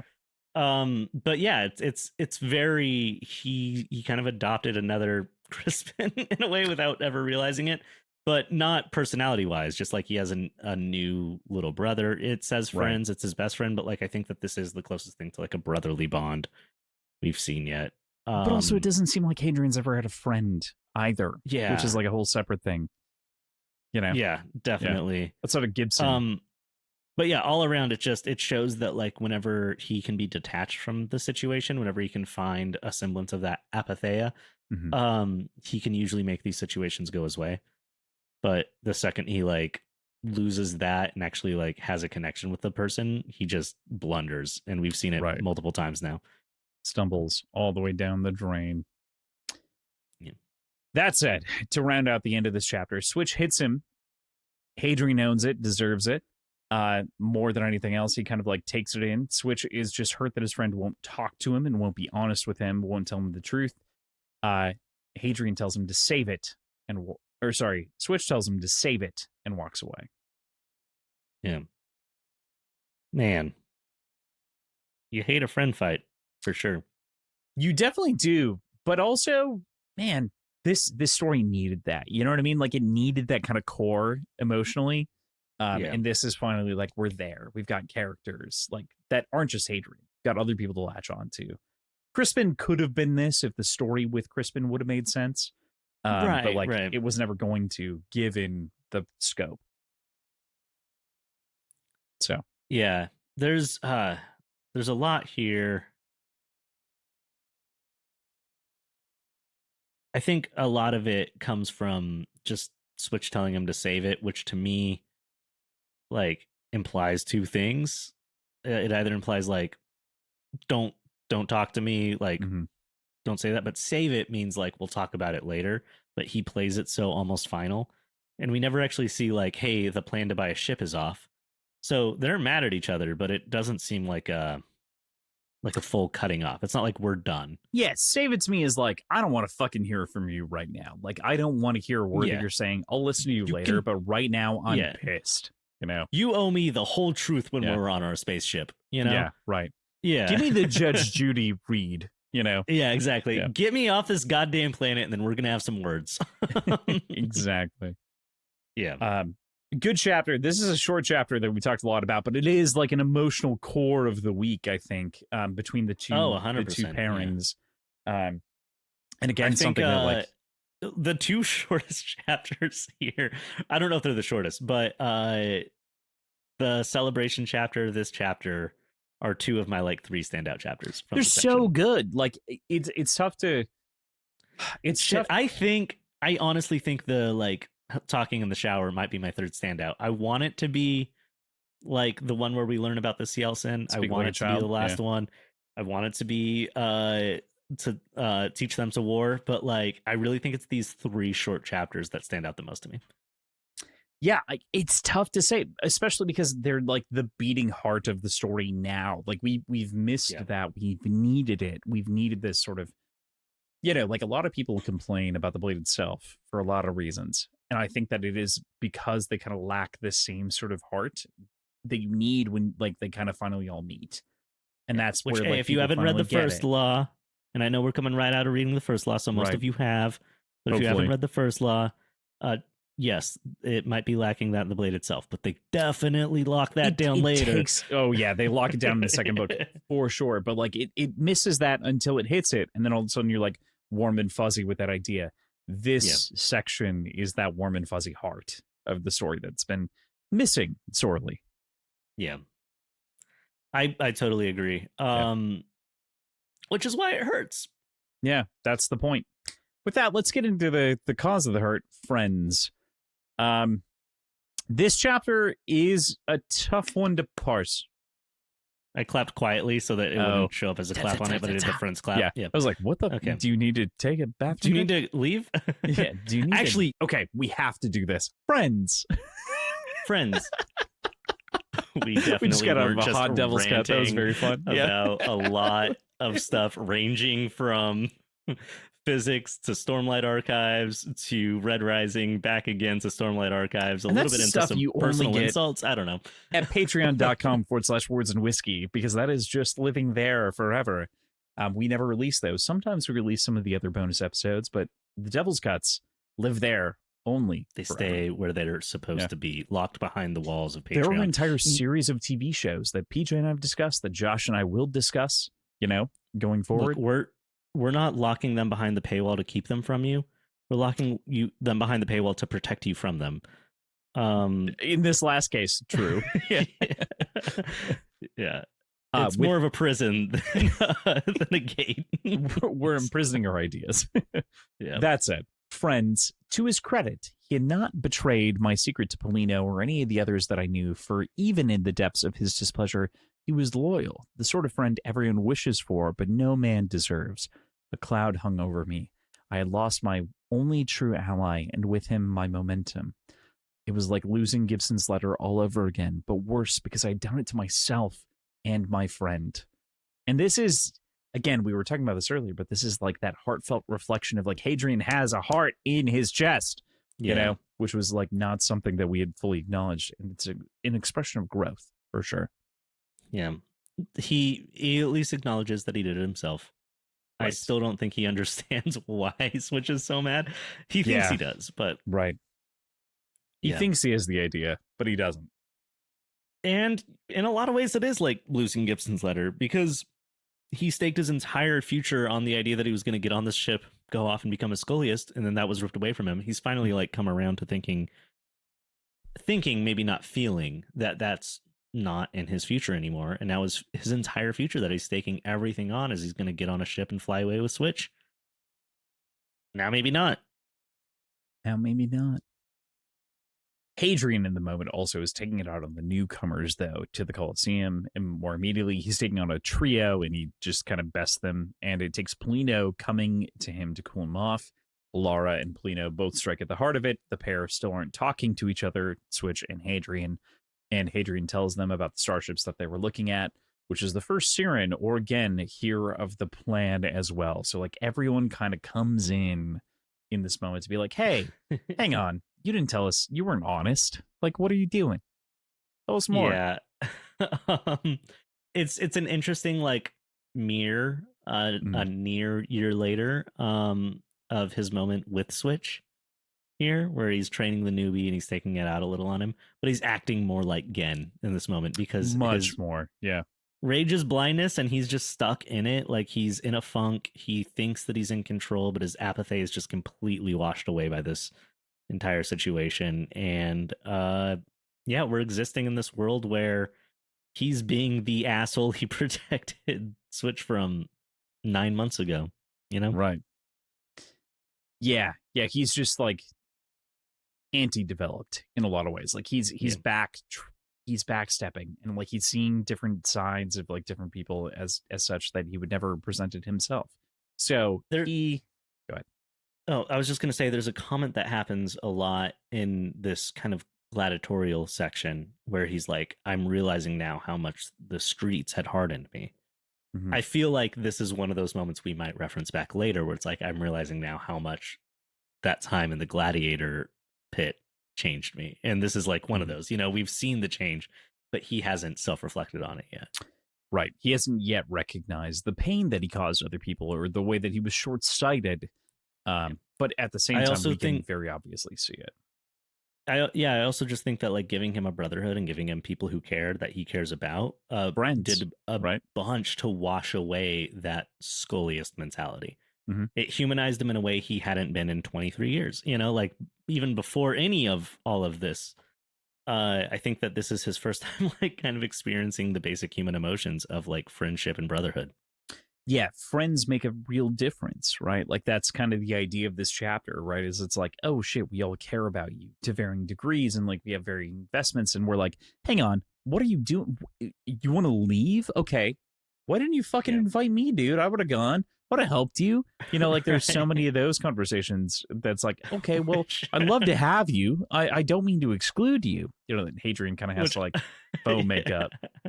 I don't know if it's in this segment that we're specifically talking about from this chapter, but I love the idea where he's like, well, I didn't want to say it because there's people who couldn't come with us, like Gen. And they're like, or they're like, oh, we understand you're not saying Gen. And they're like, he couldn't have come with you anyways. Right. Like, and Saran, of whom I think also has her like nose slit, right? There are a couple of them. Yeah. And they're like, oh, you didn't want to leave us out, so you left us out. Yeah. Cool.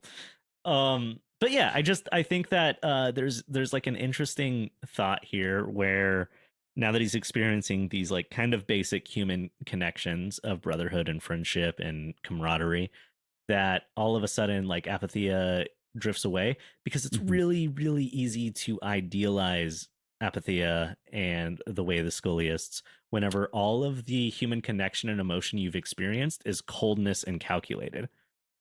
Right. Which is how he grew up. So of course you would like idolize that. Absolutely. Because that's at the end of the day, that's the ultimate pinnacle of everything you've been taught to value. Whereas now he's experiencing things that are completely outside of that value system that like break him away from it. And I think that that's just an interesting comment, that he loses all of his ability to control his emotion whenever he finally actually experiences real positive emotion. Crazy. And it's also maybe why he doesn't write about positive emotion for most of this first book. At Maybe all. he's lost in it. Yeah. He goes, and then I was happy, and I don't want to, like, he's like, I don't want to I reflect on that. considered for a long time whether or not I would tell you about the death of Cat and how it made me feel. And I decided it is important for you to know.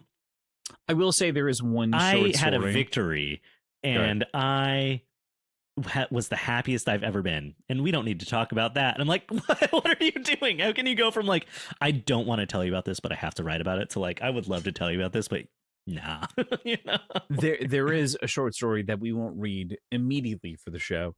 And by the way, once we're done with these, I'm going to give you like different timelines. You can read the short stories when you like, at whatever point.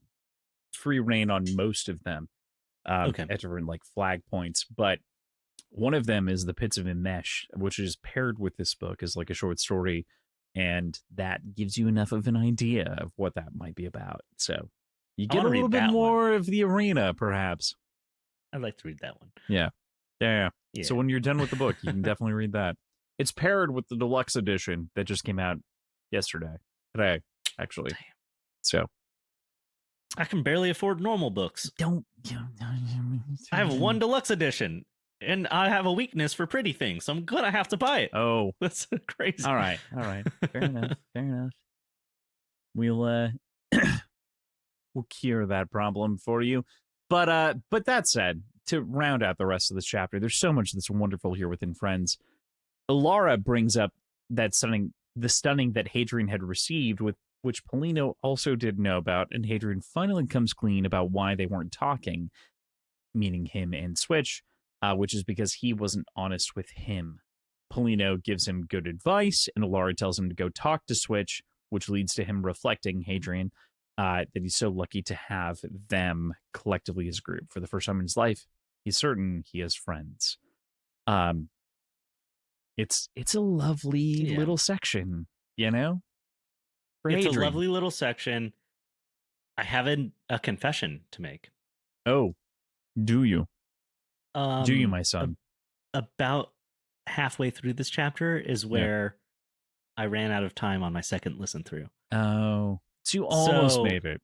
I know everything that's happening here, but it is a little bit overshadowed by everything that came before because I have two listens, and the next chapter is just such a banger that, like, I think this back half of this chapter is such a shadow in my mind. So I would like to hear your thoughts on it. I love this in particular because I do think that it like highlights one of those things that we've been talking about, like Hadrian missing, and I've been like talking and reiterating over the course of this episode, which is like Hadrian needed friends. He needed compatriots. He needs people to stand by him. Because otherwise, like, who are you if someone doesn't stand by you, right? Or like if someone doesn't like agree with you or like follow your cause. And this is sort of like Hadrian building his first layer of legacy to some degree with some people, be it immediately like the crowd within Imesh or with the friends that he gains. But it's also, this chapter is also the friends that he didn't realize that he had. He didn't know or understand the depth to which friendship could exist between individuals beyond, like, he had teachers of whom were forced to teach him, of whom were friendly, that he reflects on frequently, like Sir Felix and Robon and Gibson. Yeah. He talks about them all the time over the course of this week, but that is very different from the people of whom are living and breathing, fighting and dying beside you on the gladiatorial floor, you know, for 9 months. Those are friends. Those are real friends. Damn. I mean, the closest thing he's had up to this point is Gibson, who's paid to be there. Right. But does genuinely care and willing to throw everything away. Gibson is our boy, to be clear. So is Sir Felix. Robon, maybe not so much, but yeah. But then, like, Crispin, who he calls a classmate. You know? Yeah, so. But it's his blood, right? Like, kinda. Yeah. True. Fair enough. It's his. If anything, they are closest to like two products by the same brand. They're Procter and Gamble cousins. Yeah. Yeah, exactly. Oh, they are God. Cheerios and Swiffer. They are not actual brothers. My heart hurts. Yeah. Yeah. So yeah, I mean, it's interesting to see how much he doesn't understand human connection even to this point, but he's starting to learn it, where he's like shocked by the way how they all, connect with him and feel about him, and like the way how people are hurt that he didn't talk to them, and like the responses to that and everything. Because he's like, yeah, why would I tell you? You can't go. Yeah. Why would I have a moment with my brother? We're not really close, and I'm Not the leaving. guy. Yeah.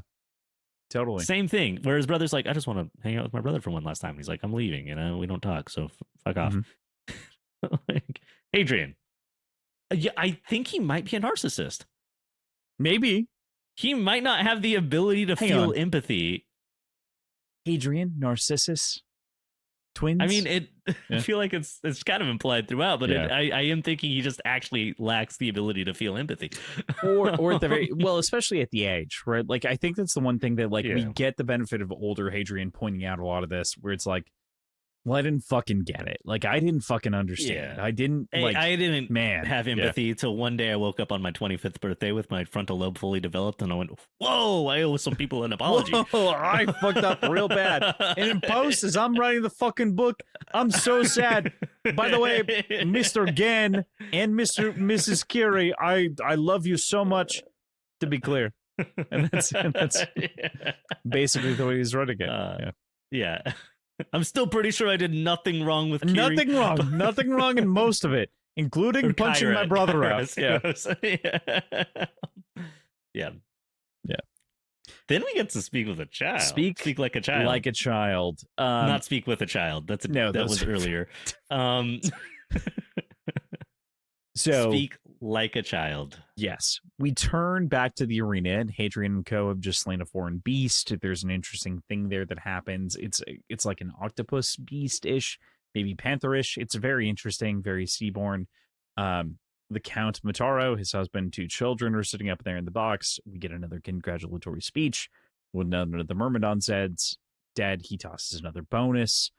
I love the extra detail that we get tucked in here that you mentioned earlier, which is that Hadrian is drawing again as he's spent some of his money on a nice notebook that he describes very immaculately. Which, not just some of his money, some of the only money he's spent this entire time. Correct. Like, it is the one thing he allowed himself to splurge on. Mm-hmm. And anything else he spent on, like, he's gotten as cheap as he could, and he got a nice notebook. He got this nice brass buttoned, leather bound notebook. As somebody who fucking loves a good notebook, and like, I'm a moleskin fella, so I get it. Like, moleskin grit or die. Oh man, oh no, now I'm forgetting the brand of it. I haven't ordered it in a while, but there is a like handmade leather custom notebook website that I order from a lot. There are a couple that are great.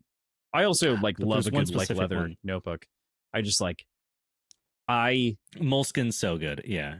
Me and Leslie actually, it's a grid thing, but me and Leslie specifically chat about. She's about to start a new job. Leslie, my wife, whom I love very much. Podcast listen. She's great. Lovely. She's the best. Yeah.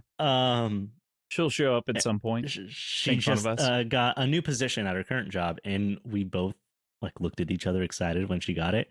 Not because of the promotion, not because of the working from home now. We're very excited about those things too, but because we know now we get to go new notebook shopping. And it is such a fucking rush. I love that. We get to go find awesome. The prettiest, bestest, right feeling notebook for the new job. So cool. And that's so cool. It's a personal joy. So I get Hadrian here. Yeah. I was mad at him earlier. Right now, we're back. Man, do I understand. So back with that notebook. There are so many quotes here. I pulled so much from this chapter because it's so excellent, like you were saying earlier. Though it wasn't part of prison, the Colosseum complex in Borisivo was not like the dungeons of the Bastille on Vesperad or the Emperor's prison planet on Mars.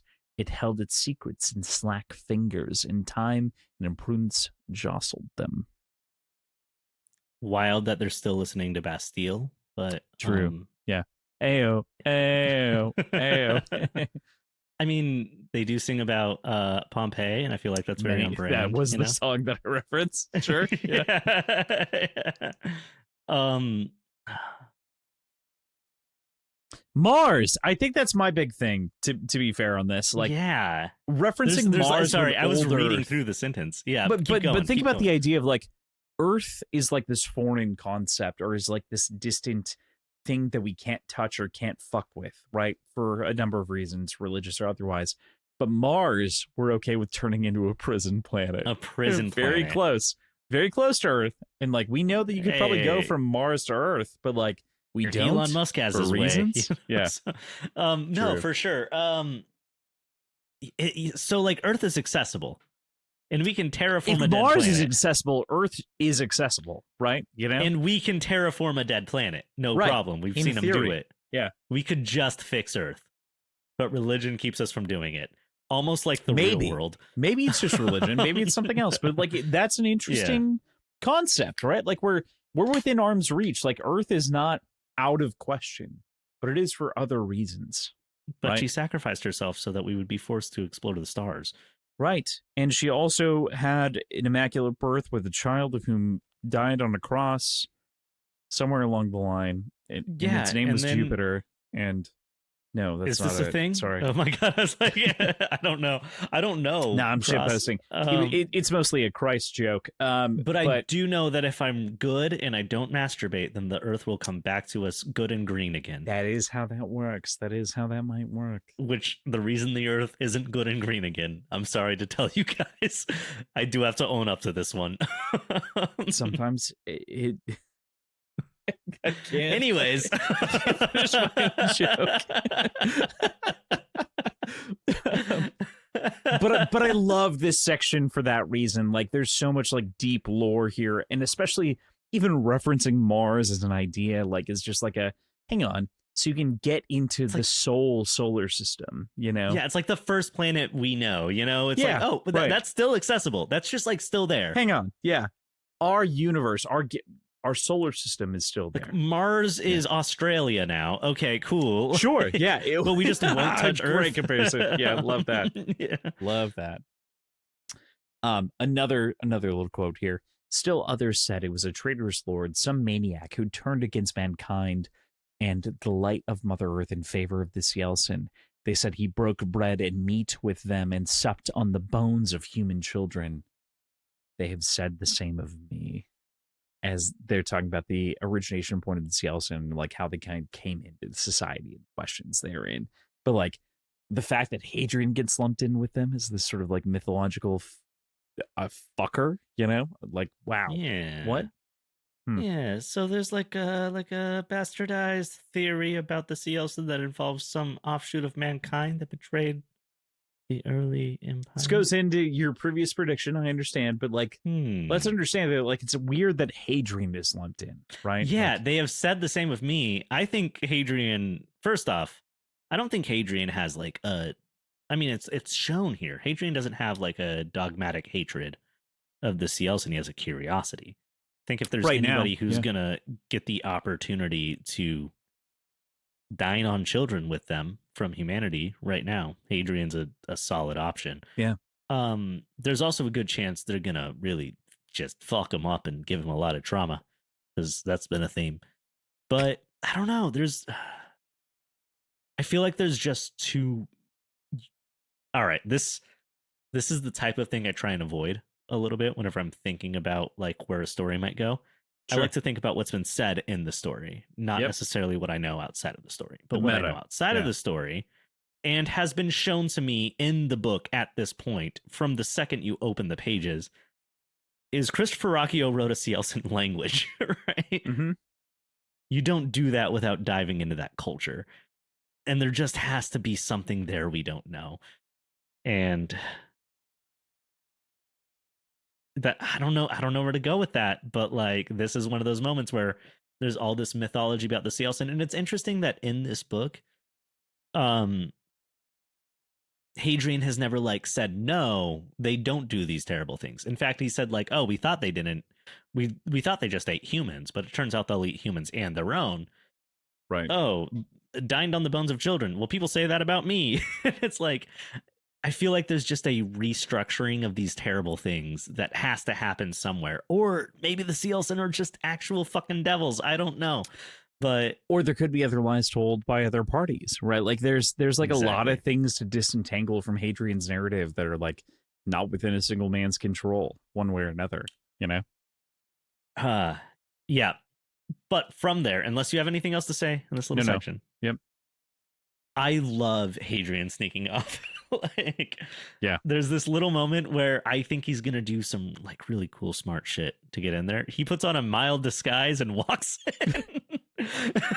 he convinces a chef to give him some food, given a bad accent, and like then like fakes misunderstanding, which is so fucking funny. This is what I think a lot of people don't realize is like Rocchio isn't like as directly funny as like Abercrombie is a lot of the time. He gets better at that over the course of time. But like this moment, you know, he was giggling and kicking his feet right in this. Where he's like, I just kept saying to them in another language, "Where's the library?" Hello, my name is yes, where's the library? Yes, it's like, oh my God, it's genius.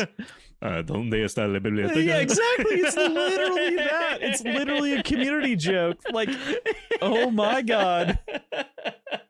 Yeah, you just did the community rep. He literally wrote in a community joke. Mi amo T-Bone. Oh my God. Mi amo T-Bone. La Rania discoteca moneca la biblia.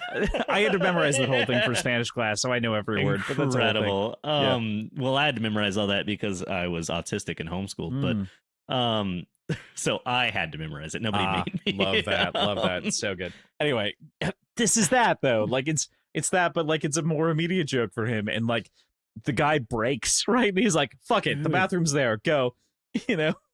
Incredible. And also, I think this was in the Devil's Cut. So go check out our Patreon for the Devil's Cut. I think this is the third or fourth time we've said it. I mentioned that me and my friends used to just break into movie theaters like in late high school and early college to watch movies for free because we were pieces of shit. Right. It's so easy. Social engineering is so much easier than a lot of people think, but so few people will ever attempt it, which is also what makes it easy for those of us who are willing to preach if anybody's ever heard of the stepladder polo theory, which is if you're wearing matching black polos and you're carrying a stepladder, you can go pretty much anywhere. Yeah, it's honestly true. And you really don't need the stepladder. I've gone into a music festival that I wasn't like ticketed for just by having my in-ear monitor, because I'm a musician, clipped to the front of my belt, one ear in, and wearing a black shirt. There you go. They went, yeah, that guy's a stagehand. Yeah, you can catch Josh anywhere. You know? Yeah. Granted, it was like a local level music festival. I don't think you're getting into Coachella that way. They'll ask for your badge. Yeah. And then you go, ¿Dónde está la biblioteca? And they go, this guy's with Bad Bunny. We don't want to. But yeah, I think it's so fun that he just like half-asses his way down into this. It's not even normal words. It's just enough to be confusing. And one guy kind of latches onto the normal words and is like, okay, I get it. It's there. He understands. He does also say, and I think that it's why this works. And it's why like I'm able to break into movie theaters and music festivals when I was like in my late teens. Also, this is 20s. So funny to reiterate. So funny. Yeah. But he says in there, he's like, what are they gonna do? Sign me up for the Colosseum? You know, like the second you stop caring, you can just kind of do anything with mental effort. Yeah. And so he has that like, well, consequence? I have nothing to lose. Why would I come up with something complex? I'm just gonna see if I can like speak what language is he using. They're gonna Durantine. Let's see if I can just speak some words in Durantine and annoy them enough to let me down. You know? So. Yeah. What a great little lovely bit.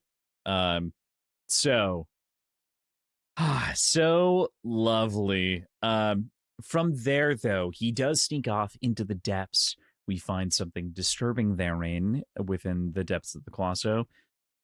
We're trying to figure out why they like are willing to keep the different like murderers and everything else there, and Hadrian doesn't really get it. He finds that there are holes in the ceilings. Yeah. Oh my God! They're shitting on the people below. Yeah. I didn't like this part. very much. Yeah, it speaks badly about the Empire. And also I think like it reiterates like a lot of Hadrian's ideals of like, man, this is like bread and circuses like come with consequences which are dehumanizing. Like maybe some of these people like deserve the worst, but like this level of dehumanization is like a different level that like we don't agree with, you know? And up to this point, I thought the Empire was the good guys. The Empire classically have always been the good guys. Anybody named the Empire, I love Mr. Palpatine. He was a great senator, and now he's made a great emperor. You know what I mean? You know, maybe he just says what he's thinking, you know, but he has the Empire's best intentions at heart. His ingenious engineering on Nikima 5 is doing great work to build the energy program out in such a fantastic way. I'm so sad that so many people had to jump out the windows and drown in that ocean. Look, they could have worked there forever. I know a lot of people have been saying that there's apparently evidence that he orchestrated the death of Master Sufadius, but like that's alternative facts. That's fake news. It absolutely, man. The clone army was always being built for Plagueis the Wise. It's not one they tell you. It's not one they tell you. That was good. That was a good. All right. I assume that stays. Is it in a Devil's Cut? But if you want to listen to our that's 3-minute tangent on Star Wars, you can listen to it here, but then still join the Patreon. Woods and Whiskey. We've got many tangents there that live in many contexts. A little taste. I don't want to call anyone specifically out, but we did have a patron sign up about a month ago, of whom has been listening through the entire backlog, has been liking everyone as he's been going through, and like he's sitting hitting some of the Mistborn shit where I'm like, wow, I have no fucking clue what I said 2 years ago. Like, I have no idea what that one is, buddy. I hope it's good. Yeah. That's a terrifying thought. Like, do you ever get like when Facebook, and I barely even have Facebook, I keep it so I remember my parents' birthdays. Friend, like, 5 years in, like I'm 5 years into doing this. Do you ever get that thing that's like, you posted this a decade ago? Yeah. And it's like, what's everyone up to tonight? Trying to go hard. 0 likes, 0 shares, 0 comments. For me, it's more likely to be some like random lyrics from like Joy Division or like Sugar Cult or like, you know, I don't know, fucking brand new. But you're over here and you're like, life is a bitch, but she's totally doable. And just thinking people know Foxy Shazam. Where my millstone? Yeah. Drag me down to the river. That said, let's round out this incredible chapter that we're so excited to talk about. We've since distracted ourselves. The fun joke leads us into those depths that I talked about before. He hears some human words, and then we get our first taste of true Cielcin language. Yukaji, Safiga Okun te halamara, Jutsudo de Tuku Susu Junakayu. Which is as close as I can do with 4 beers in me. But let me take a shot here as well. I want to like, you can definitely take a shot. I want to mention, I'll take a shot on the next one. I called you a Yukajim in our very first episode. You totally fucking did. I was listening back to that. And I was our very first intro episode on this, I would, well, you're just a little Yukajim. And I was like, I'm a what? I'm a Yukaji. Exactly. And I was like, Safiga o kun di alman. Jutstodo di tuka susu junakayo. How's that? I don't know. Much more Japanese than I think is intended, but I mean, that's what it sounded like in the audiobook to me. I think that there's like a little bit of like, it definitely is like, it lends itself that way, but like Safia Okun, no, there's multiple things. There's like that deep like there's a little bit of like almost like what is it, pidgin, like Hawaiian language pidgin, in there. Yeah, to a yes, correct. Yeah, to a degree, heavily Japanese. A little bit of that, definitely some like, I would say all around. I'm sensing a level of like what's the word I'm looking for here? Pacific Islander. Sure, but that kind of stretches out and like attaches itself in a way to the Philippines and out to Japan. It's kind of like a stretch of all of that combined to a degree. I think one of the things as well that he mentions herein is that we hear this Cielcin and it sounds as sharp as glass, right? And also We know that he can't make the noises either. So, like, there's something naturally missing from our own interpretations of Cielcin that Rockio was built. Also, Rockio's built try the fucking one language, more time, man. Like he try did one the more time Tolkien on the thing. language. Yeah, fire it. I'm Buddy. You went so hard. I crashed the recording. Crashed. Yeah. You were trying to imitate the sound of the Cielcin and it gave up. Look, here's the thing. He said it couldn't be done, and I tried, And and you tried. the internet said no. We can't have any of that. We're so excited. That was so good. Junakayu, struggling to come back from that, but yeah, let's jump into the next part so I can. So that said, the here. Cielcin are so interesting, obviously, more immediately, and I'm so interested on your thoughts on them. To be clear, we see him well. We see the sort of size of this thing: tangerine-sized black eyes, gangly limbs, towering height. We get the description of the crown earlier that kind of like rides in and rides along the back of the ears. That we may consider them to be like childish. And then, like, as Hadrian is speaking the language back to him, he says that he speaks like a child. They exchange names in his language, much to the chagrin of guards, as they explain to Hadrian that he is to be sacrificed in the Colloso for Ephabia, the son of Mataro. A quote here to say yet, but I'm curious. You've now seen the Cielcin for the first fucking time. You've seen the enemy. What's the enemy look like to you? That's the enemy. I want to switch sides. They're fucking cool. Yeah, buddy. Rocking and rolling with them. I love the Cielcin. I need more of this in my story. I assume this is the only one I see based on how the story's been going so far. That's the whole story. Yeah, this is it. Forever. Yeah, and then like later he'll mention like, I remember the Cielcin I saw once. No, this is it's got me jazzed. I'm so happy this is where we ended, and not like I feel like there's a world where we ended on the chapter before this. Nah. And this is this is some teaser, like it's got me jazzed for not like just the rest of this book, but for like the series to come. I think there's such a cool species subsect of humans. And I just think they're so rad. And I haven't seen anything from them yet that implies to me that they are these pure evil monsters of snow and ice, but I haven't seen much from them yet. We'll see. Yeah. I do there was a part of it that was happening where like the guards were just kind of like not sure what to do when standing there, and it kind of gave it almost this like old kung fu movie where a lot of people are fighting someone, so like the rest of them stand on the edges, slow and slower, as you described them, you know, like exactly. And it's like, are you guys gonna jump in or are you not? But at the same time, as someone who works jobs, if somebody comes in that I'm not expecting, that isn't part of my job description, and starts like doing shit I don't expect, it's that I know social I'm gonna have thing to we were talking do about, something. Yeah. But I'm going to like kill time and see if anyone else takes care of it. Yeah. Like Hadrian had enough information to be dangerous, not enough to like hold himself to the whole truth, which is why he gets as far as he does, in the moment.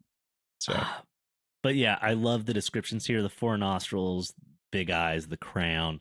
They shaved really down to the across, nubs in his case, which is crazy. It's like somewhere between a devil, a fae, and an elf. And it's just, they're really cool. Yeah.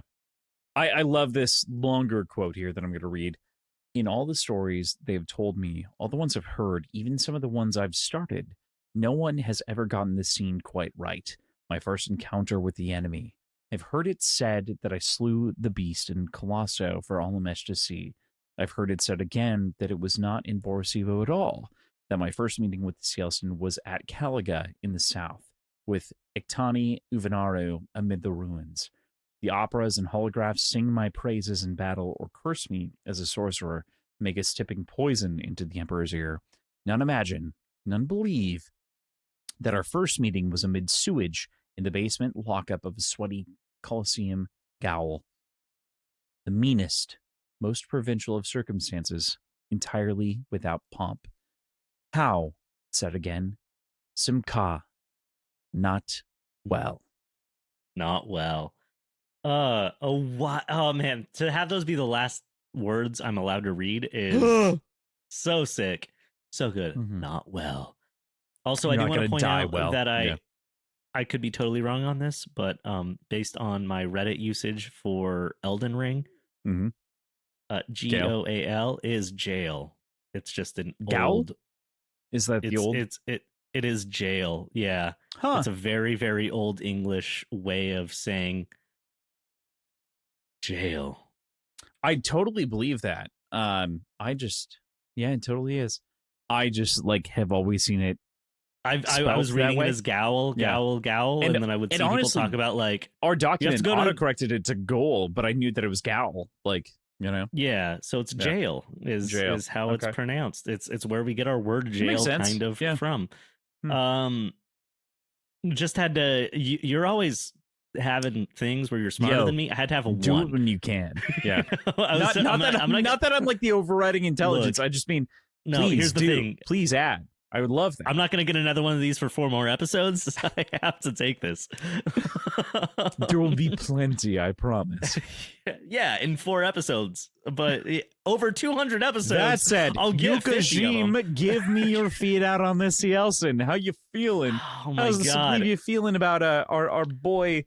I forget his name. It starts with an M. Hadrian. Yeah, he's the main character.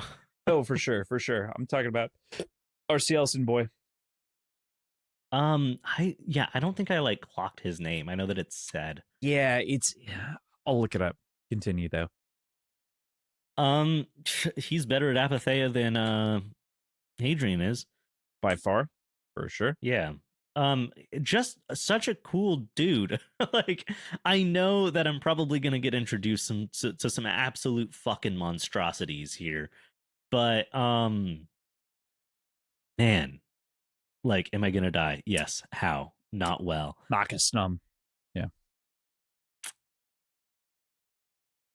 He's like taking moments to intimidate the guards, but not enough to like get himself fucked up. Like, he's like reaching through the bars and stuff. Yeah. It's also one of those situations where like this is Hadrian's first experience with a Cielcin, so like he's reading this person as cold and alien, because they are alien. Yeah. But maybe there's more emotion there than what we're getting at this point based on what's readable. I don't know. It's hard. It's a big mystery. It's a big,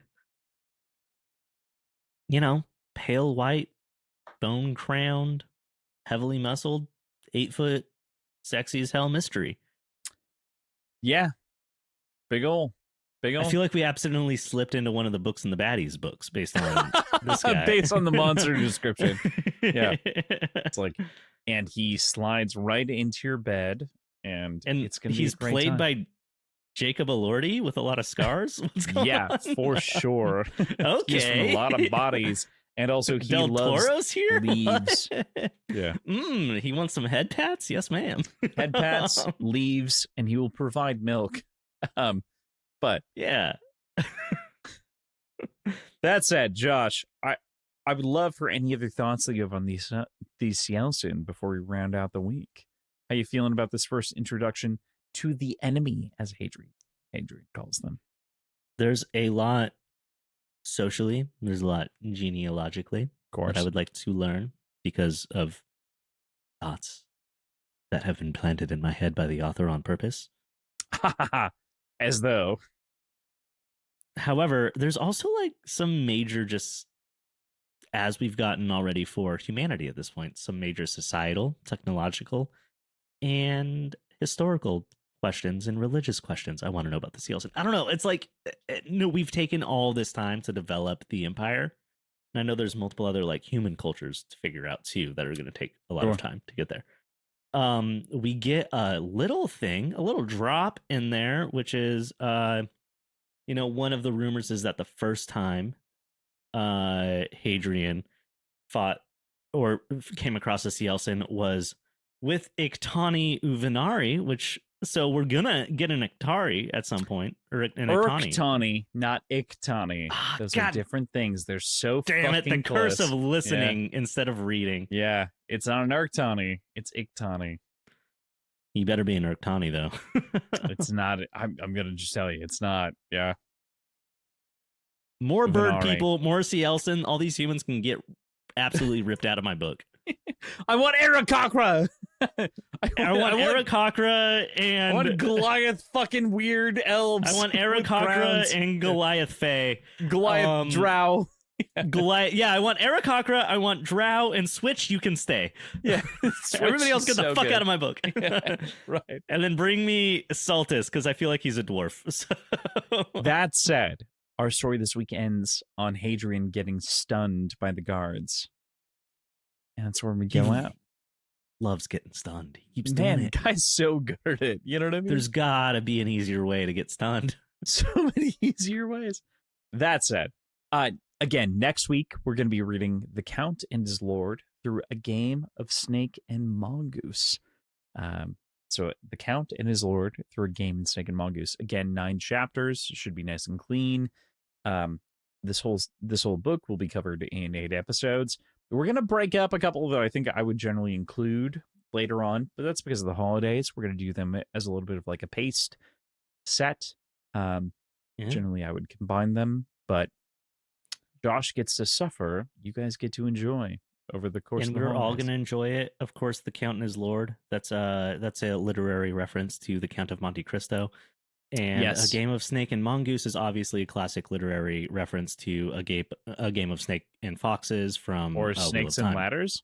Could have been just Snakes and Ladders, which is actually from Snakes and Foxes from Wheel of Time. Oh, right. Yeah, Wheel of Time did but it. Also, and then... Snakes and Foxes, for the record, is one of my favorite like bits within the whole series. Like, come on, they're so good. Like the way that plays into everything else. Oh my god. Was it perfectly done? No, but did the show us one of the eelfin? Say what you will. The show killed that one scene. Scene. I was like, oh my god, we actually got the eelfin. God. Like, actually got the eelfin, and then they went out canceled. on the highest note that they could ever go out on. Devil's cut. I'm bummed. We'll have to talk at some point about the Wheel of Time show, but I am perpetually bummed by the fact that is the end. A massively imperfect show that I would have watched 8 more seasons of. Absolutely. I would have finished the rest of their interpretation of the Wheel of Time easily. I would have gone with them into the end, into the very fires of Dragonmount, for 4 more seasons as they had planned, which is crazy, but that's still don't know how you do it in that, but well, I guess right, exactly. You just don't do Winter's Heart. All right. Thanks for listening to this week's podcast. You can find us on social media at Words and Whiskey Pod on Instagram, Blue Sky, and Threads. If you'd like to reach out to us directly, feel free to shoot us an email at wordsandwhiskeyshow@gmail.com. Beyond that, if you'd like to support what we do here, check us out on Patreon at patreon.com/words and whiskey. We've got all sorts of bonus content raring to go, raring for you to listen over there. At the moment, we have a number of new episodes based on some Stephen King properties, specifically Richard Bachman with The Long Walk and The Running Man, talking about both the movies and the books, the adaptations. Ben from HowlerPod has joined us on both of those, and we're very excited for you to listen to them. Again, a big thank you to our new bartender Patreon subscriber, John Scott. We appreciate you so much. We're glad to have you within the Patreon. You can check out everything else. If you want to join, there's so much more bonus content lying beyond that wall that's been created over the fucking years, including many episodes with Josh talking about a lot of Critical Role shit, to be honest. Yeah, beyond that, and even further beyond. If you like what you're hearing, beyond, go ahead and leave us a review. 5 stars or not at all. That's all I'm saying. Look, at the end of the day, if you like what you hear and you want other people to hear that, you have to leave us 5 stars, or else nobody else is ever going to hear it, and then you're not going to hear it anymore, and then nobody gets to hear it anymore, and then everybody's sad. So 5 stars on every single thing. Subscribe. And if you don't like what you hear, click that bell. If you don't like what you hear, leave us 5 stars, like as a bit, like troll us with 5 stars. Like, subscribe, follow, look us up on the phone book and stalk us a little, I'm cool with it. If you don't leave us a 5-star review, I am going to throw you personally into a Colosseum fighting pit lifestyle where you are forced into 65 different combats, each one of which could be lethal. You will not be staying with the voluntary Myrmidons. You will be staying in the shit pits with the Cielcin. Yike! Single yike. With that, dear listener, there are endings, and this is one. We'll see you beyond. Bye! Bye.